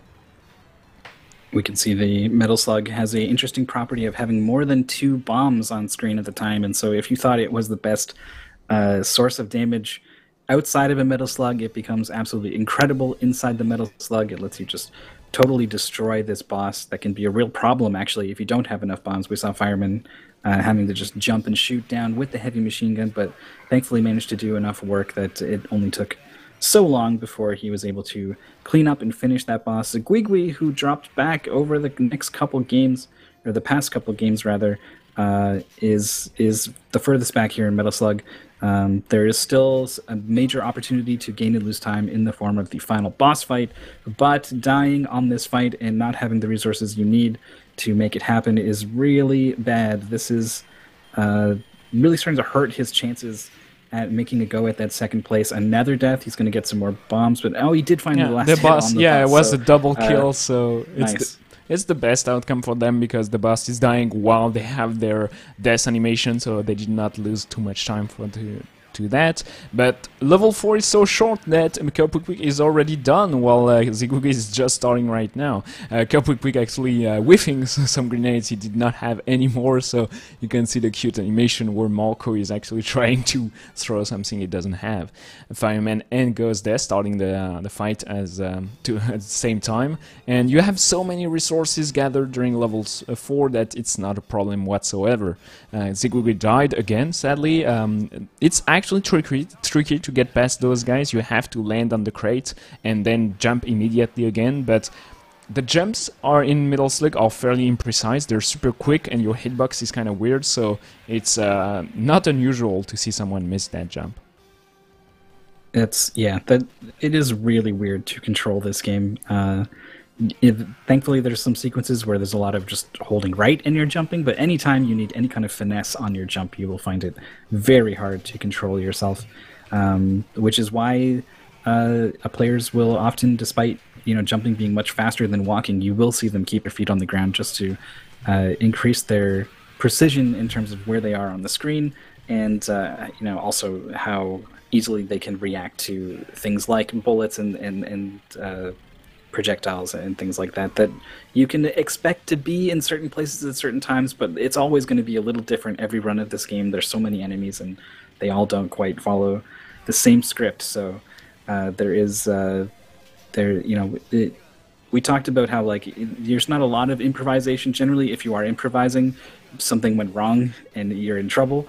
But you do need to react a little bit to projectiles, basically, when enemies shoot and where they are shooting. This weird boss here in the 5th mission. Zigui took a nasty death to a soldier that was just waiting for them, but it was not too bad as they did not lose any resources there, and lost 30 bombs here, sadly. It doesn't matter too much on mission 5, but it's just slowing you down. You need resources to break down those doors. They shot an extra 2 bombs there, so they're going to have to shoot at the second door before destroying their own slug.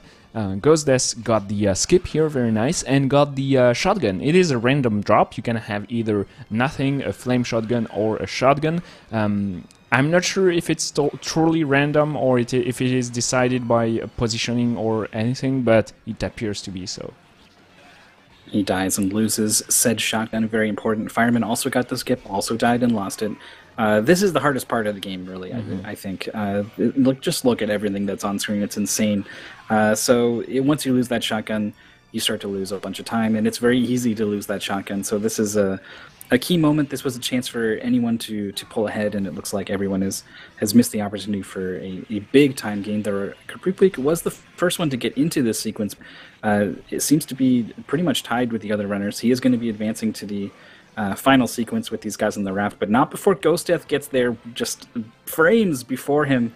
Fireman also very close, and Zigwigwi only just now starting the final mission. So this sequence, this really long, protracted sequence with these prisoners on this boat is very important. One of them has a shotgun. You want that shotgun for the final boss fight. It helps immensely. You need to make sure that you don't free the prisoner too early, or if you do, that you leave the shotgun on screen, or if you get it, that you somehow keep it throughout this whole sequence, which is incredibly hard to do. Okay, so different strats on top left of the screen. Fireman saved only the guy with the shotgun and left the shotgun on screen. On the other part of the screen, Kaprik actually is letting the prisoner leave and is losing the shotgun forever. Ghost Death did the exact same thing, and sadly both Kaprik and Ghost Death are very much in sync, but they don't have the shotgun at all, so that's going to make the final boss fight a much longer fight.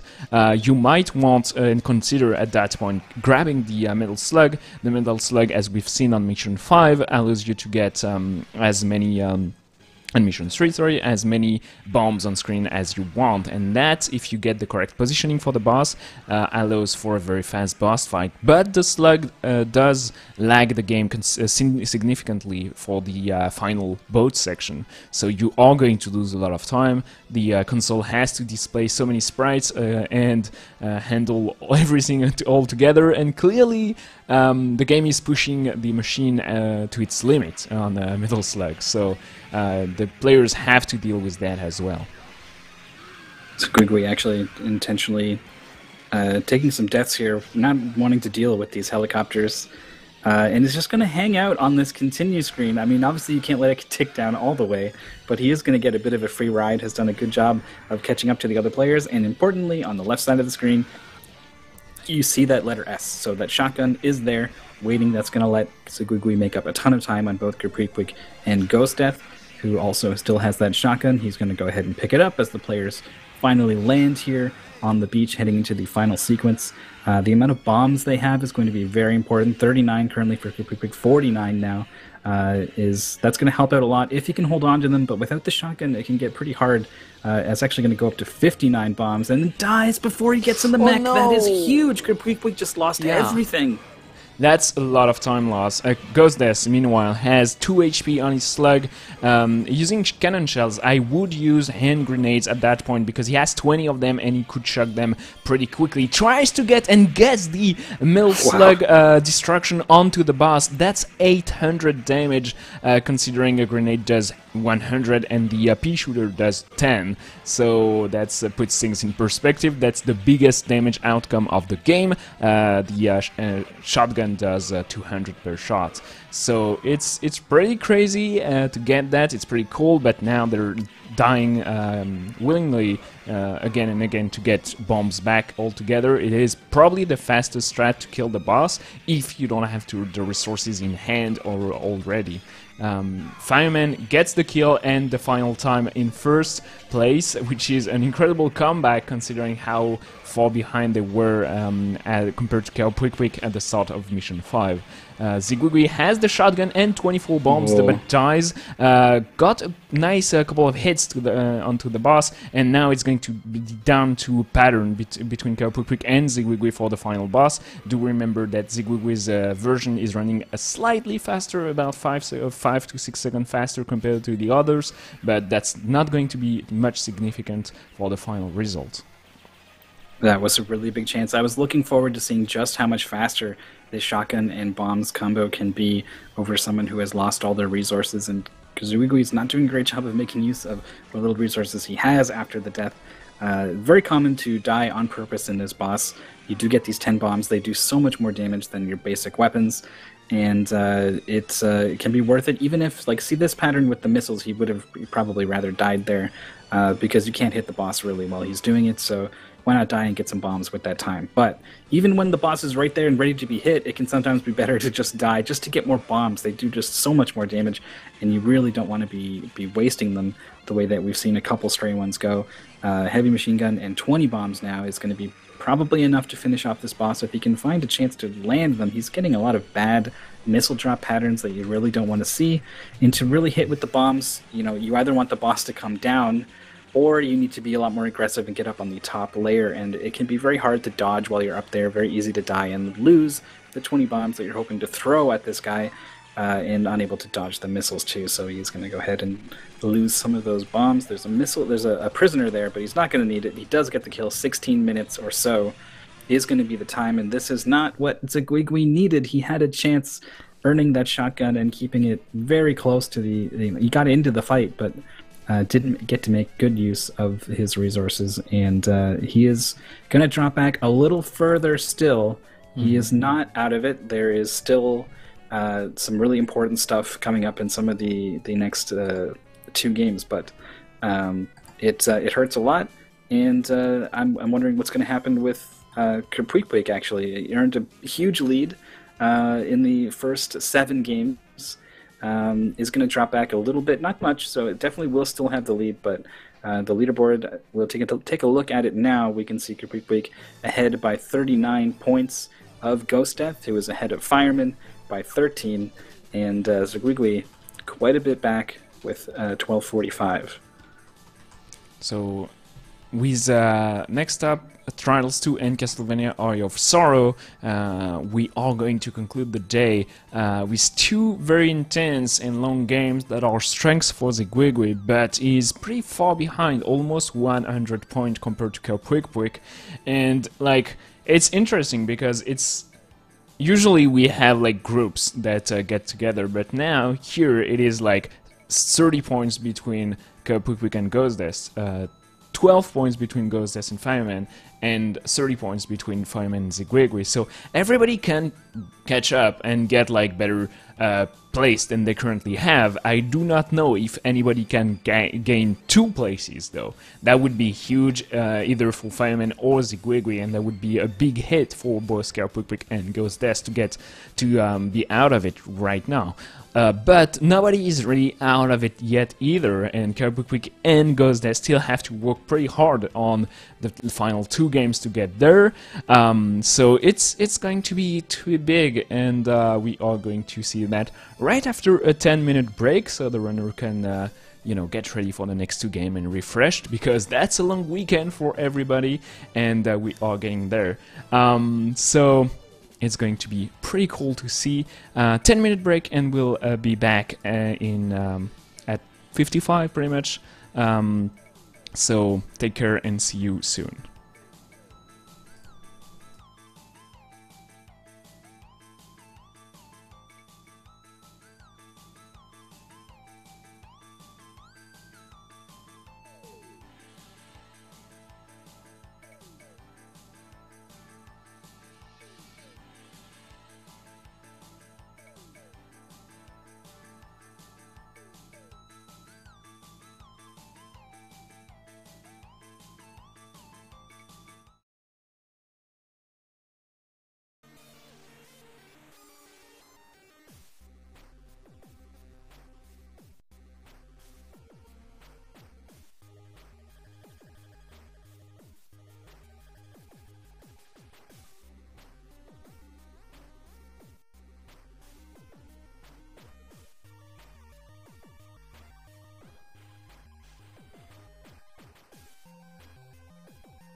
And we're back with two last games remaining. How do you feel, Mythical, for Quick Ghost Death, Fireman, and Zigwigwe?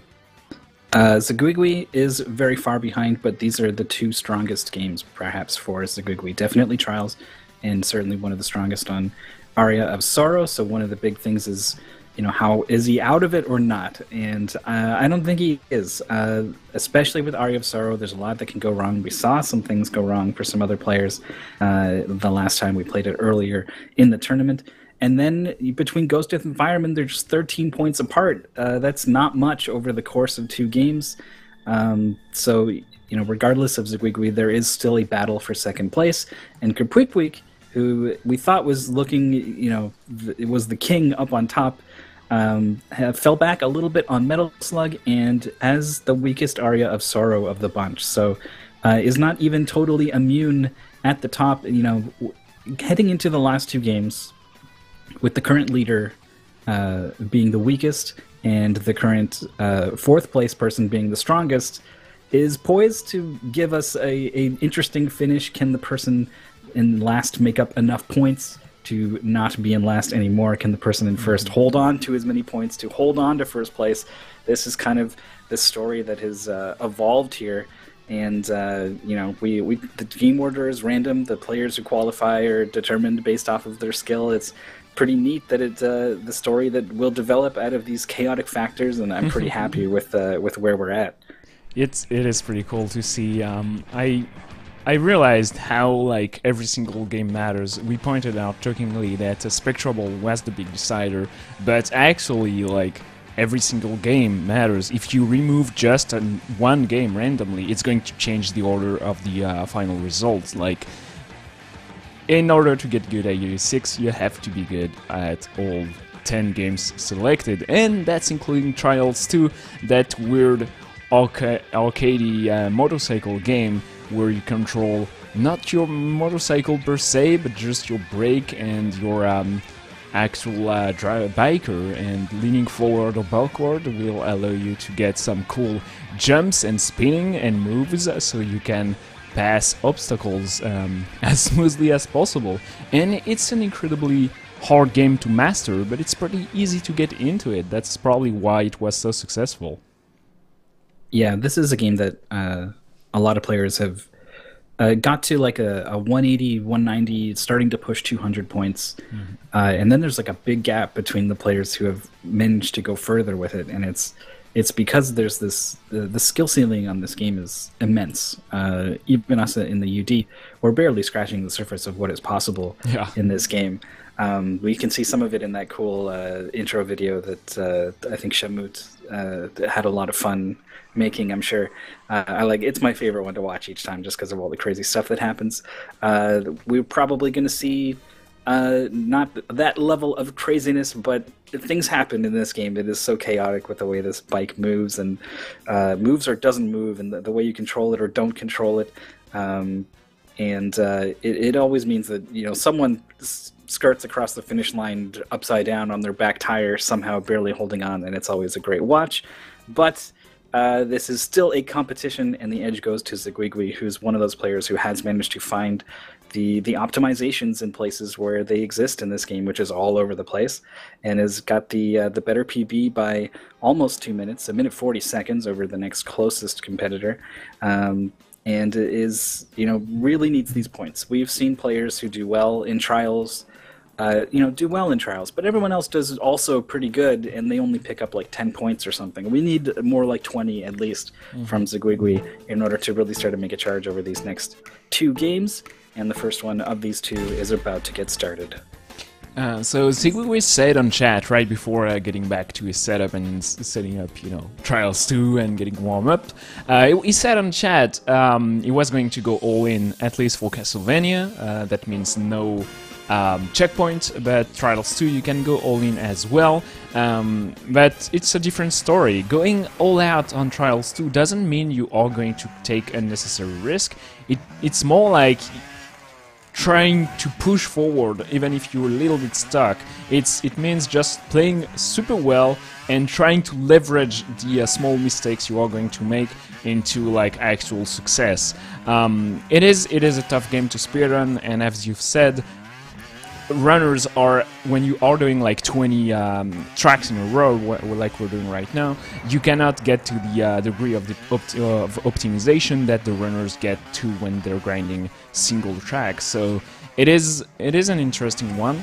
We are doing the easy tracks first, so that's about 11 tracks that are actually fairly easy to get through. It's hard to get fast because you have to never die, but also keep your momentum going all the time, so that means landing your back tire perfectly and getting smooth front flip from time to time to get as far as possible each time you're jumping. And then we're doing the full 8 medium difficulty tracks, and those are actually significantly harder, and that's where the time difference is going to increase between all those 4 players. We saw Qualifier get off to a bit of a weird start. I don't know what kind of issue it was. I was worried that like a controller just straight up died or something, because it really did look like he just took his hands off the controller, but he was able to get back up and running, so we'll get that sorted out. But for now, it's going to appear as if Qualifier is quite a bit behind. We're almost pretty much neck and neck between Zigugui and Fireman. The Fireman had a much cleaner entry onto that first slope, but came out of it at all the wrong angles. So Zigugui is going to move on to the next level ahead of Fireman. Ghost Death also trailing and had to reset there. I didn't quite see what had got him into the point where he had to reset, but I just caught him also quite a little bit behind the other 2 players. I mean, it's still very close, but you know, these are the kind of gaps that you'll see in this game that will matter, because it is pretty short. The points tick by pretty quick, and the players are close enough that these things will matter. It's not the kind of thing where we're looking at, you know, someone needs to not finish Shovel Knight or needs to totally fall apart, right? This is the kind of lead that can change just through someone executing especially well and someone not. So these are the kind of things that are important to pay attention to in this situation. Difficult set of jumps here on the Zigugui's and Fireman's screen. They're very, very close together, and Ghost Death is actually going to come in the same track right now, so it's Qualifier a few seconds later. So it's very close, as like stated on the easy tracks, but it can get like hectic pretty quickly on trials. You have to pay attention to every single jump. We've seen Ghost Death get tripped up like Fireman did on that weird slope, and every single jump actually can kill you. It's not like a straight up platformer where some jumps are safe and some jumps are above pits. Here it's like anytime your head barely grazes anything, you will die. Each time you land not on your wheels, like a turtle, not landing on his feet, like you're going to die, and it makes for every, like we've seen right now on Zigugui's screen, every single jump can trip you up, and you will lose time significantly all the time on if you have to restart a checkpoint. Thankfully, there are many checkpoints throughout the game, so it's not as disheartening as it could be, but still, it's hard. Oh man, I'm just thinking about how the dynamic of this game would change if there were no checkpoints. You just had to do the whole level. It would be so much less fun, honestly, and it probably wouldn't be a good fit for the competition. The checkpoints allow the players to, in some cases, you can do something really stupid and put yourself in a horrible situation, but as long as you touch the checkpoint, you can reset, and it doesn't matter that you are upside down and about to crash into 3 different walls because of that nice reset. Some players lean on that in a couple cases. I think there might be one actually coming up for Fireman and Zigugui, who are both on Where's the Ground, which is a big jump level and is really fun to watch. Has a bit of optimization, but it's really, the jumps are so choreographed in this level that it's really not as hard as it is in many other cases. There's the checkpoint reset I was talking about, where both players. There's a lot of skill in making sure that your jumps are not too short. Obviously, that's usually the worst, but too far will also hurt you in many ways. And making sure that your tires touch the ground in the right way. Nice little movement there. Oh wow! Okay, they barely touched the end and actually immediately pressed next track.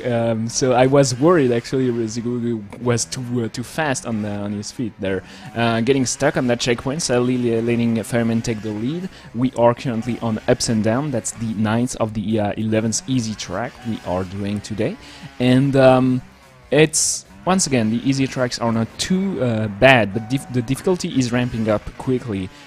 We have some more of those weird jumps and weird landing you have to do. The slopes are getting steeper and steeper, and the idea so far is to try to get as a smooth sailing as possible, meaning staying on top of the track and not having to take every single plank on every single jump. That would trip you up greatly, like Zigui did right now. You have to know when to slow down so you can get the correct ramp and the correct jumps at the correct time.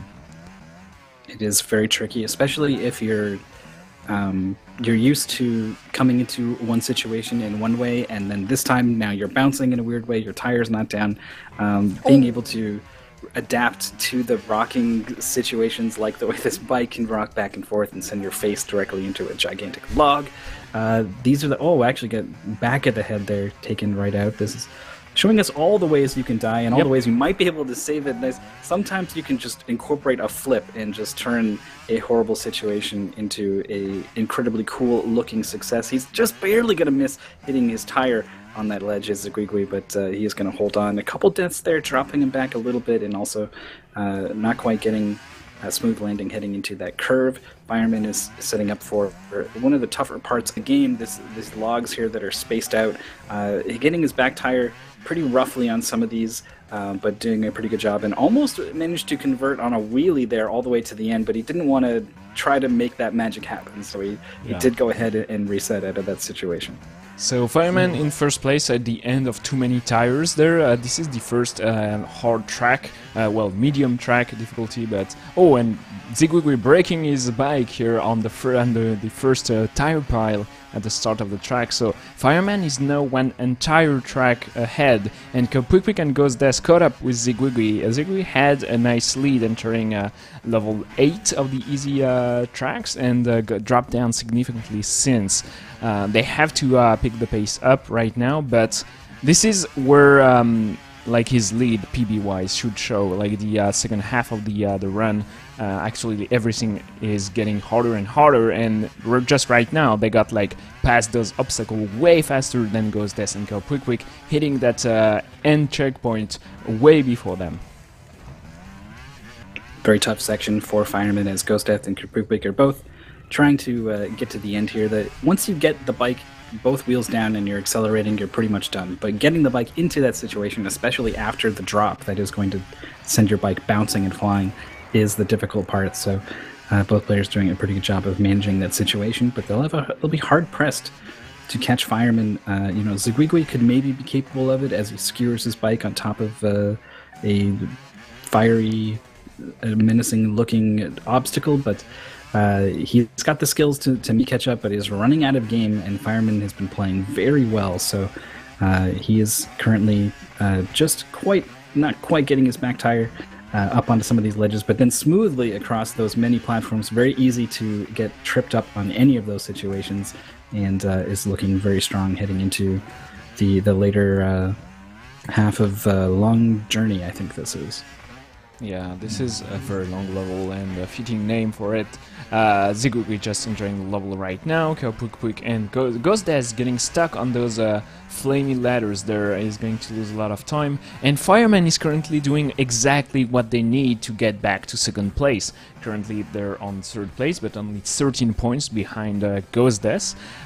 If the players were to get the exact same score, it would be the sum of the time they spent on the entire selection that would decide between the big deal, like the great decider, but we never came down to that, weirdly enough, during UD6. It happened numerous times on the previous seasons, but the runners are making like a great job at differentiating themselves, usually right at the end of the tournaments. Fireman had an opportunity to do something crazy from the video, but we're not going to see that. I was going a little crazy there. These are the examples of the kind of tough jumps that the game starts asking of you in medium, the kind of jumps that seem kind of impossible the very first time you play the game. It just doesn't seem like you can, but once you get used to the way you can control your bike, he's going to have to reset there. He didn't have enough speed, and he gets kind of too much speed. There, you can get enough speed to clear the downwards slope where the checkpoint is and land right on the upward slope. But it is pretty tricky, and it's very hard to control afterwards, so he's going to reset out of that situation. But he's done now with Boulder Dash, moving on to Pipe Dream. Zigwigwi is about halfway through that previous level, so he is pretty close. Kerpwikwik is right on his heels, following him very slowly through this section where you just kind of let the bike trickle down back and forth, and Ghost Death is trying to do a backflip here that doesn't really work out. I really don't approve of this situation, but he's barely, not able to make it happen. Zigwigwi not stopping on those pipe section on Boulder Dash there, and is really trying to get there, getting his bike back on feet and touching barely the checkpoints, and then getting those weird that's way harder than it looks. That's probably the hardest obstacle of the entire game, I'd say. Those pipes will trip you up. The slight angle and slope they have at the end will get your tire stuck, and you cannot bounce your front tire into it because they're empty, they're hollow, and you will get stuck. So it is way harder than it looks. He gave Zigwigwi some trouble, but he is now moving on to Pipe Dreams. Ghost Death is about half a level behind both Kerpwikwik and Zigwigwi, who are still very close, but both trail firemen by about a full level now, heading into the end of I Want Squirrels is the name of the third to last track. He's coming upon the final sequence with some high-speed, very small jumps into what looks almost like a flat wall here that you just kind of slam into, but as long as you are able to get that front tire up, your bike will just kind of skirt over it and you'll be okay. So nice job handling that. Only 2 more to go. Next one's going to be under construction. Yeah, fitting name for a level where everything seems halfway made. You have some planks and some crate to get past the obstacles, but it's pretty easy to get stuck because everything is so angular, and some of the jumps, like right here, that is tripping fireman, you have actually to kind of bunny hop above so you can make it. You have no slope to gain momentum, and we've seen fireman right here pull his bike from moving his entire body from behind right here. So his front tire gets up and he has forward momentum. It's actually quite tricky to do, and you can do that everywhere in the entire game, so you gain a little bit of height. He's trying to touch the checkpoint, but you need to get the motor past the checkpoint and not just your head like it is on some other titles. So it is the center of mass of your motorcycle that counts, and here we go. That was pretty heartbreaking for them. They lost a little bit of time, but got past the obstacle again fairly quickly, so it was not too bad. Yeah, this bunny hop maneuver becomes mandatory in the harder tracks and in the later games of Trials, but it is something you can do to optimize in the early areas, and it was something that Fireman was comfortable doing, maybe even too comfortable doing. He was doing a lot of bunny hops on places where he didn't have to, and was kind of overshooting a lot of jumps actually, but he is quite good at really lurching that bike backwards and forwards and getting air on those jumps when he needs to. So that's kind of his biggest strength in this situation. He's doing some of the coolest stuff, I think, when you get these backwards bounces in the second to last final level. I can't. This is the they final all blend level, together. Yeah. It is the final level. I didn't want to jump the gun, but it is the final level. Yeah, so you have on the final exam those first few jumps where you have actually to maneuver your bike like backward with angle, like reverse angle slopes, and then you have that weird plank section where if you go too fast you will bonk your head and die horribly. Then you have to touch your tire on the ceiling there, so you can go backward and do a nice flip. And you have the few final jumps that are way trickier than it looks, especially those two.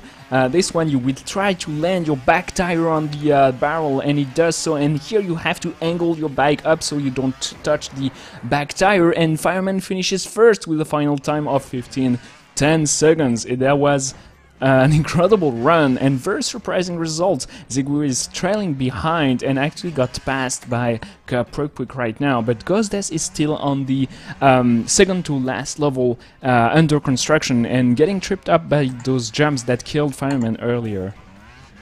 This is a PB for Fireman by almost a minute. It is a fantastic result. It is looking like it is going to catch Fireman up to Ghostdeath and start to challenge for second place. Quick is going to need to start thinking about someone taking first place from him. And it also means that this is really bad for Zigwigwi. He was really hoping to trounce the competition in Trials. Not just do well, not just keep pace, but beat and really beat them in this game where he has an advantage. And he already hasn't beat Fireman. He's on pace with Quick just behind at this point.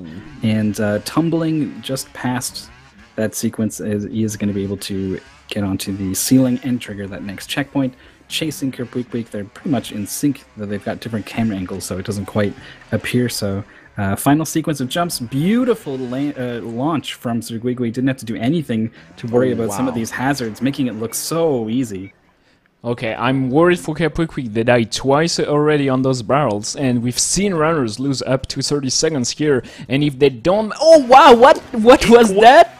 Okay, they touched the checkpoint, so they clipped the front wheel onto the plank, and the game allowed them to keep on going, and it worked. And with a final time of 16:50, about 30 seconds behind Zigwigwi, they managed to get the finish in a weird fashion. Ghostdeath has to beat the final exam right now. They're gaining momentum, going backward before the checkpoint here, and those two tire jumps should not be a problem, although they are significantly harder than they look. Those back flips are pretty cool to see, and landing nicely. Nope, they have to try again. This is the first half of the level. It's still a long way to go, and the time is ticking with 1 point per 6 seconds. It's actually they have to go as fast as possible, obviously, but also to keep on their second place, or a chance to second place, with the final game coming up being Castlevania Eye of Sorrow. It is a long game, everybody is almost tied to, but Quick is about 5 minutes behind Zigwigwi, who leads the pack at 39.19 PB. Fireman and Ghostdeath are almost tied, so Ghostdeath has to get there, and yeah, the time goes so quickly in Trials 2, it's amazing. He is maybe going to lose the second place spot to Fireman here, but if he is able to, keep it together for this final sequence of jumps, he is going to go ahead and try to, you either have to, if you hit that strongly, you need to do a full flip, and this time he is, and he's going to convert it into a wheelie. And sort of converted into a... As long as you get the checkpoint, it's all good. So he is able to finish. That's exactly what he needed. He couldn't afford to get hung up there for much longer because the clock was ticking. He is probably going to lose this spot, the second place spot, to Fireman, but they're going to be very close. They are evenly matched in Aria of Sorrow. So between the two of them, it could be pretty much anyone's game to hold on to the second place spot.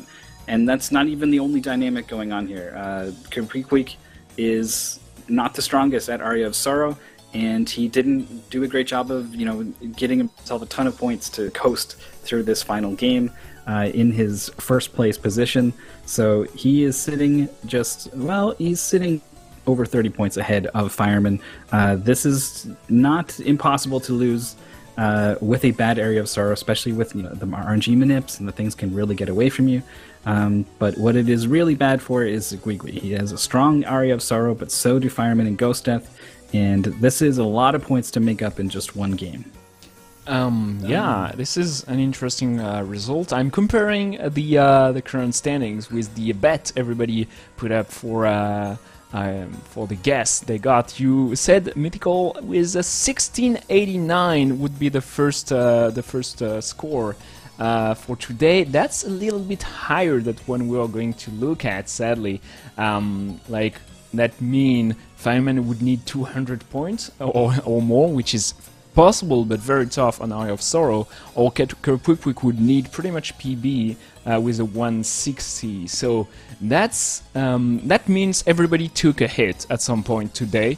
Zigwigwi clearly is on Trials too, I think.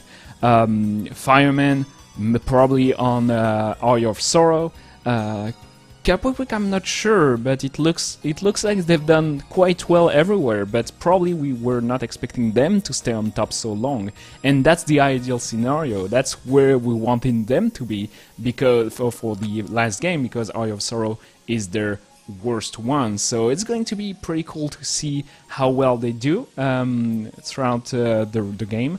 And for the Zigwigwi in last place, how do you feel about like going all in, not taking a single checkpoint, just taking all the risk and seeing what happens?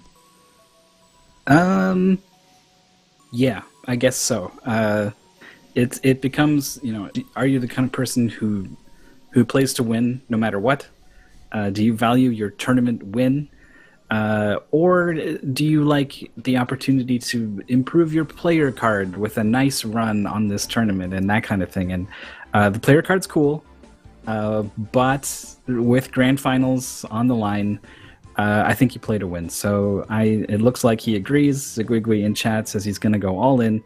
I think it's the thing you do. I think there's a good chance that you might go down in a blaze of glory. But it seems better to go out that way than to do okay and then finish 20 points outside it and not qualify anyway. So we can take a look at the game everyone is going to be competing in as our finale. Area of Sorrow, fantastic. Game Boy Advance Castlevania into the Vania part of Metroidvania with the open world, getting abilities to explore new places in the castle. There's some very important boss fights. We're going to be doing a little bit of sequence breaking. And it is filled with a lot of tech, a lot of movement, a lot of optimizations, and some really tricky RNG manipulations. Yeah, it is definitely a very interesting speedrun. Probably one of my favorite games I've played in the past 2 years, to be honest. It's very well put together, and the speedrun does RNG minutes, as you said. And if you do the correct sequence of inputs, you will, with your bare hand and your controller, get exactly the random drop you want, which like puts everything in perspective. What is random? All the drop in Eye of Sorrow actually random, since you can trigger them like willingly. It's fairly cute actually to think about that, and it's the RNG manips rank from saving time, but not major, to actually mandatory, and we will see the players probably reset if they lose some. And we've seen LF, was it, on the first LF had a fantastic sequence of tourneys during July and August, got there into the semi-finals and barely made it to the door of the finals each time. But for the first, the playoffs for September tournament, actually they failed because of Eye of Sorrow. They did not get the manip they wanted and died just before the Graham Jones fight at the end without saving, and that cost a ton of time. And you have to save at some point. So Fireman with the name of Fireman will go, you know, strong into Area of Sorrow, while Capoeira goes into Area of Sorrow with best game, probably trying to trick the game into thinking he actually likes it or not, I don't know. Zigwigwi gonna die is looking grim, and Ghostess with a nice ghost should be like fairly quick to beat the game. The world record is about 30 minutes. It fell from 33 at the start of the season because the round changed significantly. And we are not taking the claim Solace anymore. We are actually doing pretty interesting stuff. So this is the any percent glitchless category. We are going to the best ending of the game, obviously, and onto the castle. The first few sequences here, Fireman getting hung up on some of these zombies. It's not trivial to jump over these zombies as they appear in different patterns, and dealing with what you get. They're going to pick up a short sword just for a very small damage increase, and then they pick up the backdash. If you are incredibly skilled at this game and very dedicated, this is when you would completely change your movement patterns. You would start purposely turning around, doing backdashes, jumping out of them to cancel the slowdown from the backdash, and then resuming forwards movement while you jump before landing, turning around, and repeating the whole process. So this ridiculous backdash jumping thing is so difficult to execute on and only saves so little time that I think we've only got 2, maybe 3 people in the UD who have bothered to invest time into learning this mistake. Everyone else focusing on the fundamentals, like this manipulation of the creeping soul drop from this first boss. They've reset and taken some very specific actions, and they're standing in a very specific place so that we can get 1, No, 2, Ghost Death not getting 3, it. but no soul drop from Ghost Death. Okay, he chose to reset. This is hard to tell what's the best option. Do you go and reset to try to drop it again, or do you forfeit it completely? It's hard to tell, and we've seen both. We've seen great success from Shadow during the August tournament. They qualified, so probably a good strat, but you have to be practiced with that, so Ghost Death chose to reset. The drop is probably the hardest manip, but it's the first one, so a lot of people will bother with learning it, and Ghost Death resetting again because they forgot to sleep at the entrance of the room, so that's going to cost them a lot of time now. Zigwigwi, Fireman, and Kaopukpuk showing off cool jumps with the backdash plus jump. You can keep on some extra forward momentum and make it without the flying armor towards those little items there. They're getting the laser plate as well as the short sword, so it's going to be it's a pretty good damage upgrade, but it's very important for money's sake, because we are going to sell everything we gather in the castle and buy potions. Potions are going to save us a lot of trouble, because nobody is really going to gain experience. We are not killing anything, and Ghost Death finally getting the Creaking Skull will follow along, but Zigwigwi is in first place, closely followed by Fireman and Kaopukpuk. Yeah, this is kind of to be expected. As long as you hit the Creaking Skull manipulation, things are probably going to be quite close. At this point, it isn't until we start to get some of the movement options, and particularly once we get to some of the major boss fights, that things will start to differentiate. The first boss fight, which is probably not a major boss fight, but actually has been in the past. We saw some people die to the Chimera in some past races, and it was pretty surprising to us at the time, and we really don't want to see it again, so I'm sure we won't. I'm sure everything will be fine as the players are moving through the castle. They have yet to show off the Creaking Skull Soul that they worked so hard to manipulate, but we'll be seeing some of it pretty soon to take out some of these troublesome enemies that are in the way. Still very close between these other 3 players. Ghost Death is having no trouble with his backdash jumps. They're pretty tricky and unintuitive. You feel like you want to be holding forward as soon as you hit the backdash, but that's actually going to cancel the increased speed. You need to wait and let the backdash do the work for you for a little bit. We're getting saves from all 3 players before the Chimera fight. No one is so confident that they don't mind taking the little detour for the health refill and the save. So Gwigwi is going to be the first one into the fight, and the Creaking Soul is going to come out. This giant blue skeleton arm that hit 5 times more than our base attack is doing will totally wreck this boss. He is being pretty safe, but he gets the kill. Maybe they're not going to get the orb, so like in a Castlevania game, at the end of the boss fight you get an orb. It doesn't trigger the next stage here, it just gives you full MP and HP, and Zigwigwi confidently goes into the next part. They know they have anyway nice save they can refill onto. It's probably faster to go that route because you take the chance that you're not going to be hit so much as they did right now. So it didn't pay off, but it's a good cool take to see, and they announced they were going to go all in, trying to beat the game as fast as possible, so that's exactly what they're doing right now. The hearts that are dropped by the chandeliers here and there are obviously not health, but MP, and 43 HP, that's not much getting into that section here. 33, they're going to actually use a potion there. That's pretty bad news, because the potions are actually very valuable. Yeah, players will dip into these potions a lot throughout the course of the run.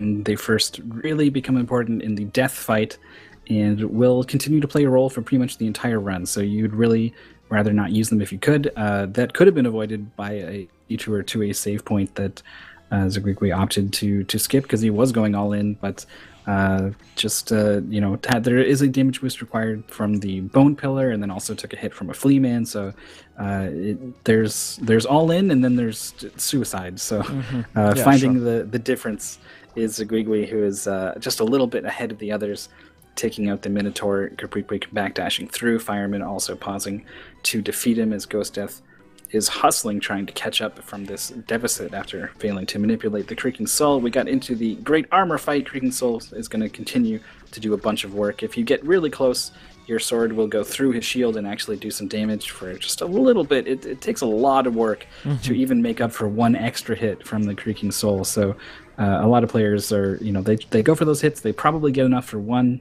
but probably not two extra hits from the Creaking Soul. Very close together, Fireman and Capricorn getting the refill and triggering the Malphas at the same time. This is the double jump ability. This is going to help so much getting through the castle. It's actually totally mandatory to get to the upper floors and to the clock tower, so pretty happy to see that.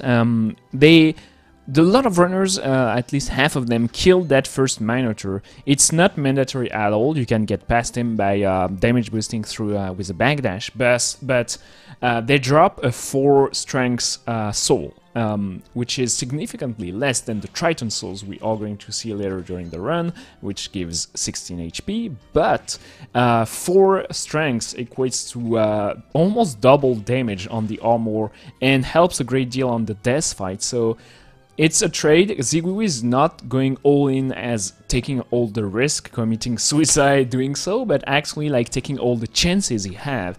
And I said like RNG manipulation asks the great question, is there RNG actually? But the game still has some, especially with drops, and this one in particular. We'll see how it goes for the players. I think you can actually get an axe from the Minotaur as well as the soul. Which could maybe help it. It's very weird to use. There's a lot of different weapons in this game that have different hitboxes and attack speeds and cooldowns and all kinds of things. So it can be weird to use something that you're not quite used to. Fireman getting the backdash double jump up to this next area and having no problems with that next room. That is a very tricky room. We'll see how it goes for Caprique. Gets a really good backdash jump. He's into this room now. This first guy, he does manage to get past him, but now things get out of hand. This is kind of the way this room goes. Once it goes wrong, he does get out of there, though. The wing skeleton that pop at your height can trip you up pretty quickly. He's killing the blue skeleton there. They can drop a 2 strength soul, which would help just a tiny bit. Once again, strength equates to raw damage, and the way the armor works in that game is like straight subtraction. So 2 strengths might make a great difference in the overall damage you deal, especially when the bosses have like 4,400 HP, and you have to hit them like hundreds of times before they die. Yeah, it's you start pushing the damage thresholds to the point of being pretty ridiculous that you're hitting for the single targets or single-digit damage in some cases. So, 2 more than 8 is actually like a 25% increase. So, you'll see the Triton Soul they pick up at the 16 extra damage actually will equate to like a 70% damage increase on certain parts of the final boss. And yeah, it's a lot. It really does add up with the way the damage works. Hopefully, the players have no problems manipulating that soul. It is, I think, the next manipulation they'll be doing, even though it's a fair ways away. It's more traditional platform for now as the players head into the Floating Garden.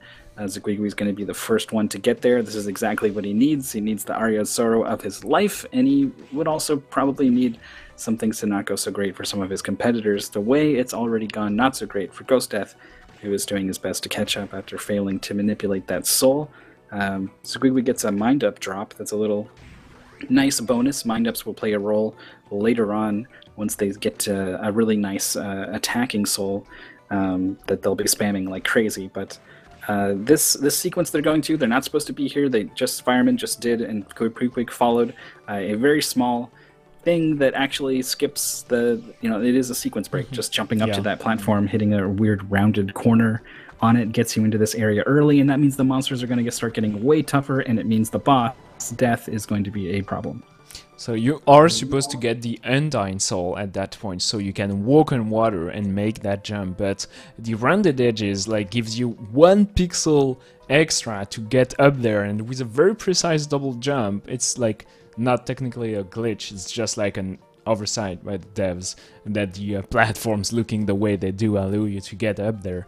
And it's pretty cool because we skip a big part of the game, and it's just getting to the clock tower so early makes everything so much more nerve-wracking, because the death fight is a big chunk of the speedrun. You have to get exactly get the boss exactly where you want it to be. The Creaking Skull soul is going to help a lot dealing with the small size, and just overall getting the Mistletoe right now and all the movement throughout the clock tower without being able to kill anyone is just so satisfying. On the bottom left corner, Zigwigwi is making a great job at doing so, and Kelpwick and Fireman close together are giving Zigwigwi some edge to gain some time there. They're just a little bit slower everywhere, and as we said, it's a good strength for Zigwigwi, so leveraging that is very important for them. I like the use of the Creaking Skull on some of the enemies in the clock tower. They have a lot of health. Like it's not a lot of opportunities do you have to actually kill enemies, but hitting them, triggering the pause when you make contact and things that can help. We see the Mistletoe in hand now for Kapukwick and Fireman. Kapukwick just now, as Zigwigwi is saving and getting ready to start the boss fight against Death. Mistletoe is going to be doing a bunch of bonus damage, but that doesn't mean that this fight is easy. This is quite hard. This boss has a ton of health, like you said, 4,400 health, and it's very hard to find these hits, especially because these little scythes are spawning throughout the fight, and they spawn every set number of seconds, so you do need to pay attention to this timer and constantly be counting, like there should be a scythe now, and now, and now. And when you say now and you don't see a scythe, it means it's probably spawning right on top of you and you need to move. And that's just kind of one of the many things you need to be worrying about in this fight, dodging attacks, making sure your spacing is good so that you're connecting with this scythe without getting hit by it when it starts to move, and you want to be slash canceling. This is something the players haven't really had to make good use of. They were doing a little bit on the Great Armor fight, trying to find some extra hits, but slashing in the air, landing, and then will let you get repeated hits very quickly. And so if you're very good, you can actually get a ton of damage racking up with some really good slash canceling, but worrying about that on top of all the other things going on in this fight is very difficult. So the players are opting for, they go for a couple when they can, but really they're focusing on survival. That's a rough pattern for the Zigwigwi, because Death is actually like doing the same attack again and again, which means they're way higher than they're supposed to. Each time Death does that attack, they move high up just 1 pixel more, and that means it gets way harder to hit. Look at how low Death is right now, and that's way worse than just having different attacks all the time. So he had to deal with that, took a couple of hits, drank all his potions to deal as many damage as he could, and Fireman is catching up with them, entering the second phase right now. Kapukwick entering second phase just now, and Ghost Death should be there quickly, but Zigwigwi is in first place, getting the Skull Soul that allows to swim just after that, and Fireman should be done quickly. He has some MP, he could trigger the Creaking Skull as soon as he wants, but once again, dealing with every information you have on screen might be a bad idea, and just focusing on hitting is better. But finally they get it up there. Dealing 64 extra damage regularly is actually a big deal, because you hit only 437, which means you have to hit Death over 111 times. When you say it out loud, it really does dawn on you just how many times you have to hit this boss, how long this boss fight is. But the players are doing a good job. Zigwigwi was actually totally out of resources, used all his potions, and then even used his mind up for a bit of extra Creaking Skull, and did get the kill. Very important. He is going all out, like he said, and it's working out for him so far. He maintains the lead. Fireman now also done with this boss. He goes for a save and a refill afterwards. Ghost Death takes a hit. He is down to 74, so he is going to potion up after that. he can take one more, maybe two more. One can turn into 2 hits very easily in this game because Soma's kind of helpless in the air after he gets hit. You can see sometimes players will get comboed in a way that can hurt to watch sometimes, so hopefully everything's going to be fine. Yeah, I knew the boss was almost dead. Ghost Death probably knew it too. Going to be the last player to finish up Death. A minor mistake I'd like to point out, it's like in Super Metroid when after the baby skip someone get caught and faces right instead of facing left. It's about like 40 frames, but when you are waiting for the Death Soul, you should wait a few pixels away from the door, because the door takes time to open up, and it just opens up when when you pick up the Death Soul. So you should try to pick up the Death Soul as soon as possible and being at the door as soon as the door is open. So you should take a few steps back, but that's just nothing major. But that's the kind of stuff that actually decide a few places in some of the speedrun history. So, you know, few details to take care about. Nice high five between Ghost Death and Quick entering the same room at the same time, but from the different angles. Zigwigwi has a nice lead. He passed the shop section and did a good job at that. We see Fireman struggling just a little bit, buying his potions, making his decisions. He goes for 4 mines up at the end. 9 actually buys everything, has 25 gold left. That's pretty good, and takes the detour to heal up before going to the underground reservoir.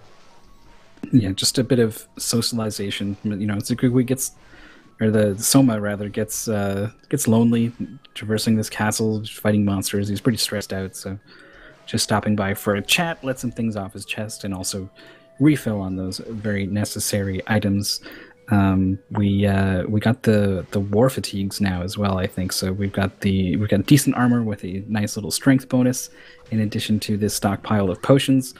We sold all our weapons though, so we don't currently have a weapon. Zigwigwi's about to pick up a very handy weapon that's just off to the side here. So this is a detour past that horrible eye skull monster thing.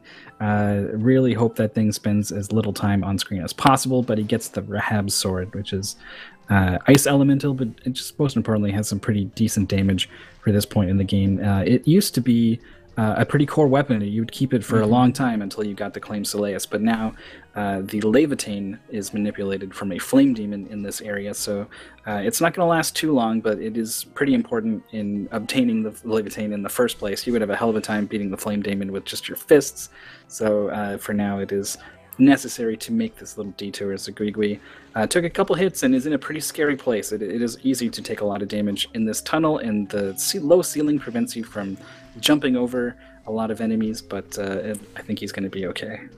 Yeah, you can land on that horse, the nightmare there, no problem. Kills, you see a lot of spears, the winged skeleton soul that you get at the start of the game. You see a lot of those just to get rid of some enemies. Zigwigwi getting poisoned there, which means they are going to take more damage and deal less damage. So they're going to sleep there. So it goes away, and maybe getting a Triton souls right away. I'm not sure. It looks like some kind of... It's trying to do something. I'm not sure what Does this work? It would be cool. Yeah, nice. Oh my god. So the usually, improvisation. This is not improv. Like, you cannot get RNG mana improv. But doing it off the poison reset, though. Yeah, maybe it was just coincidental. They got poisoned and they want to reset anyway at that point. Lots of hits, only 10 HP. But yeah, I was not familiar with that. You are going to see on Fireman's screen, they are going to traverse all the way through the room and then get back into its sleep and then get the Triton Souls. So yeah, people never seen that setup on screen. Apparently, that's pretty cool. We are all surprised. Quick and Ghost Death on the exact same room, and Fireman going through the Tritons, 42 HP only remaining. You have to know exactly how much damage everything deals so you can get safely through the rooms. And he is going to get the Triton on the, I want to say, normal setup, but what's normal and what's not, you know, just what I'm used to. So whatever works pretty much with those RNG mana.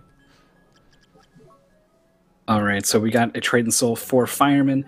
Kerpwick took some damage from the Mandrake room. There is a room where a skeleton pulls out a Mandrake and it screams for almost a third of your health.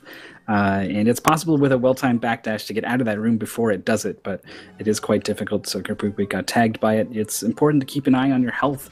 You're going to get chipped away at here and there. From this point on in the run, you're very under-leveled compared to everything, so it is important. He didn't get a drop there, but he's going to try to make something happen off of these nice screen transition and reset. So there's the Flame Demon Soul, absolutely required to beat the game.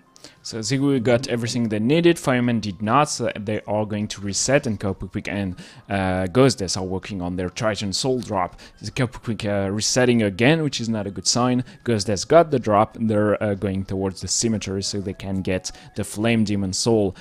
Fireman getting the Leviathan is going to turn back around, sleep again, so they have a nice and consistent setup, and Zigui is keeping the lead entering the arena. This room coming up next is probably the hardest one in the entire game. It's filled with enemy, and those blue mage skeleton, they don't look like it, but they actually hit like a truck. So at that point you have to dodge everything, and Zigui has only 55 HP, which means everything is going to one-shot them, so they quickly heal up, which is a nice idea.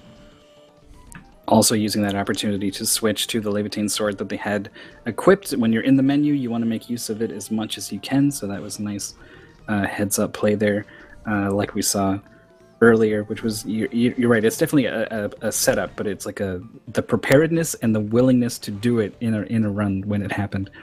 Still very impressive for Zigui. Fireman, the next player to join Zigui in the arena. Very tough section, already has his Leviathan equipped. Both players getting the level up off the same enemy. This is something that you can kind of count on once you get more familiar with the game. When you start to, you can sometimes end up killing an enemy here or there that you don't usually, but eventually you can even start to account for that. Either way, Zigui Fireman having a bit of trouble on the next room, is also poisoned, so he's going to be pretty worried. Takes another hit, going to dip into his potion stash a little bit as Zigui gets ready to start the fight with Balor. Yeah, Brotherman in chat underlying that Zigui is making very good call out of small details. He's having impressive movements, and like the menuing, as you pointed out, was very important. Getting punched by Balor there is not as good, but it's okay. They got like the correct reaction and did not go back into the center immediately, because if you do that, you will take another punch, and that guy packs a punch actually with over 100 damage per hit. You will not last for long. Getting another hit here, sadly, is going to play safe and heal up again, but the fight should not last too much longer, because with the strengths up from the Triton Soul plus the Leviathan, you deal almost twice as much damage as we used to do on the previous round. Fireman doing the exact same thing, and a little bit less damage. Not sure why. Yeah, I'm not sure actually, but every now and then he... Alright, well, he's going to get this next phase, moving on to the second phase pretty shortly, just a couple more hits. Kerpwick joining Fireman into the fight as well. Here we go. Healing, I think the second form is actually weak to fire, and that's where this... maybe it's just different defense value, but yeah, that's 99 damage now for Fireman. Nice. Very easily finishing off the second phase, making it look a lot easier than it is. Timing your jumps the way that Ghostdeath just failed to do, and is maybe about to not do again. Yeah, he's going to take a second hit. Time. Careful. Okay. He's going to get the level up, and he's going to take another hit, so he's going to wait for this soul, actually. The damage taken at the end of the Balor fight, but timing your jumps to maintain your rhythm, attacking his weak point while also avoiding the fire is very tricky. You often need a double jump as opposed to just a single jump if you want to stay still.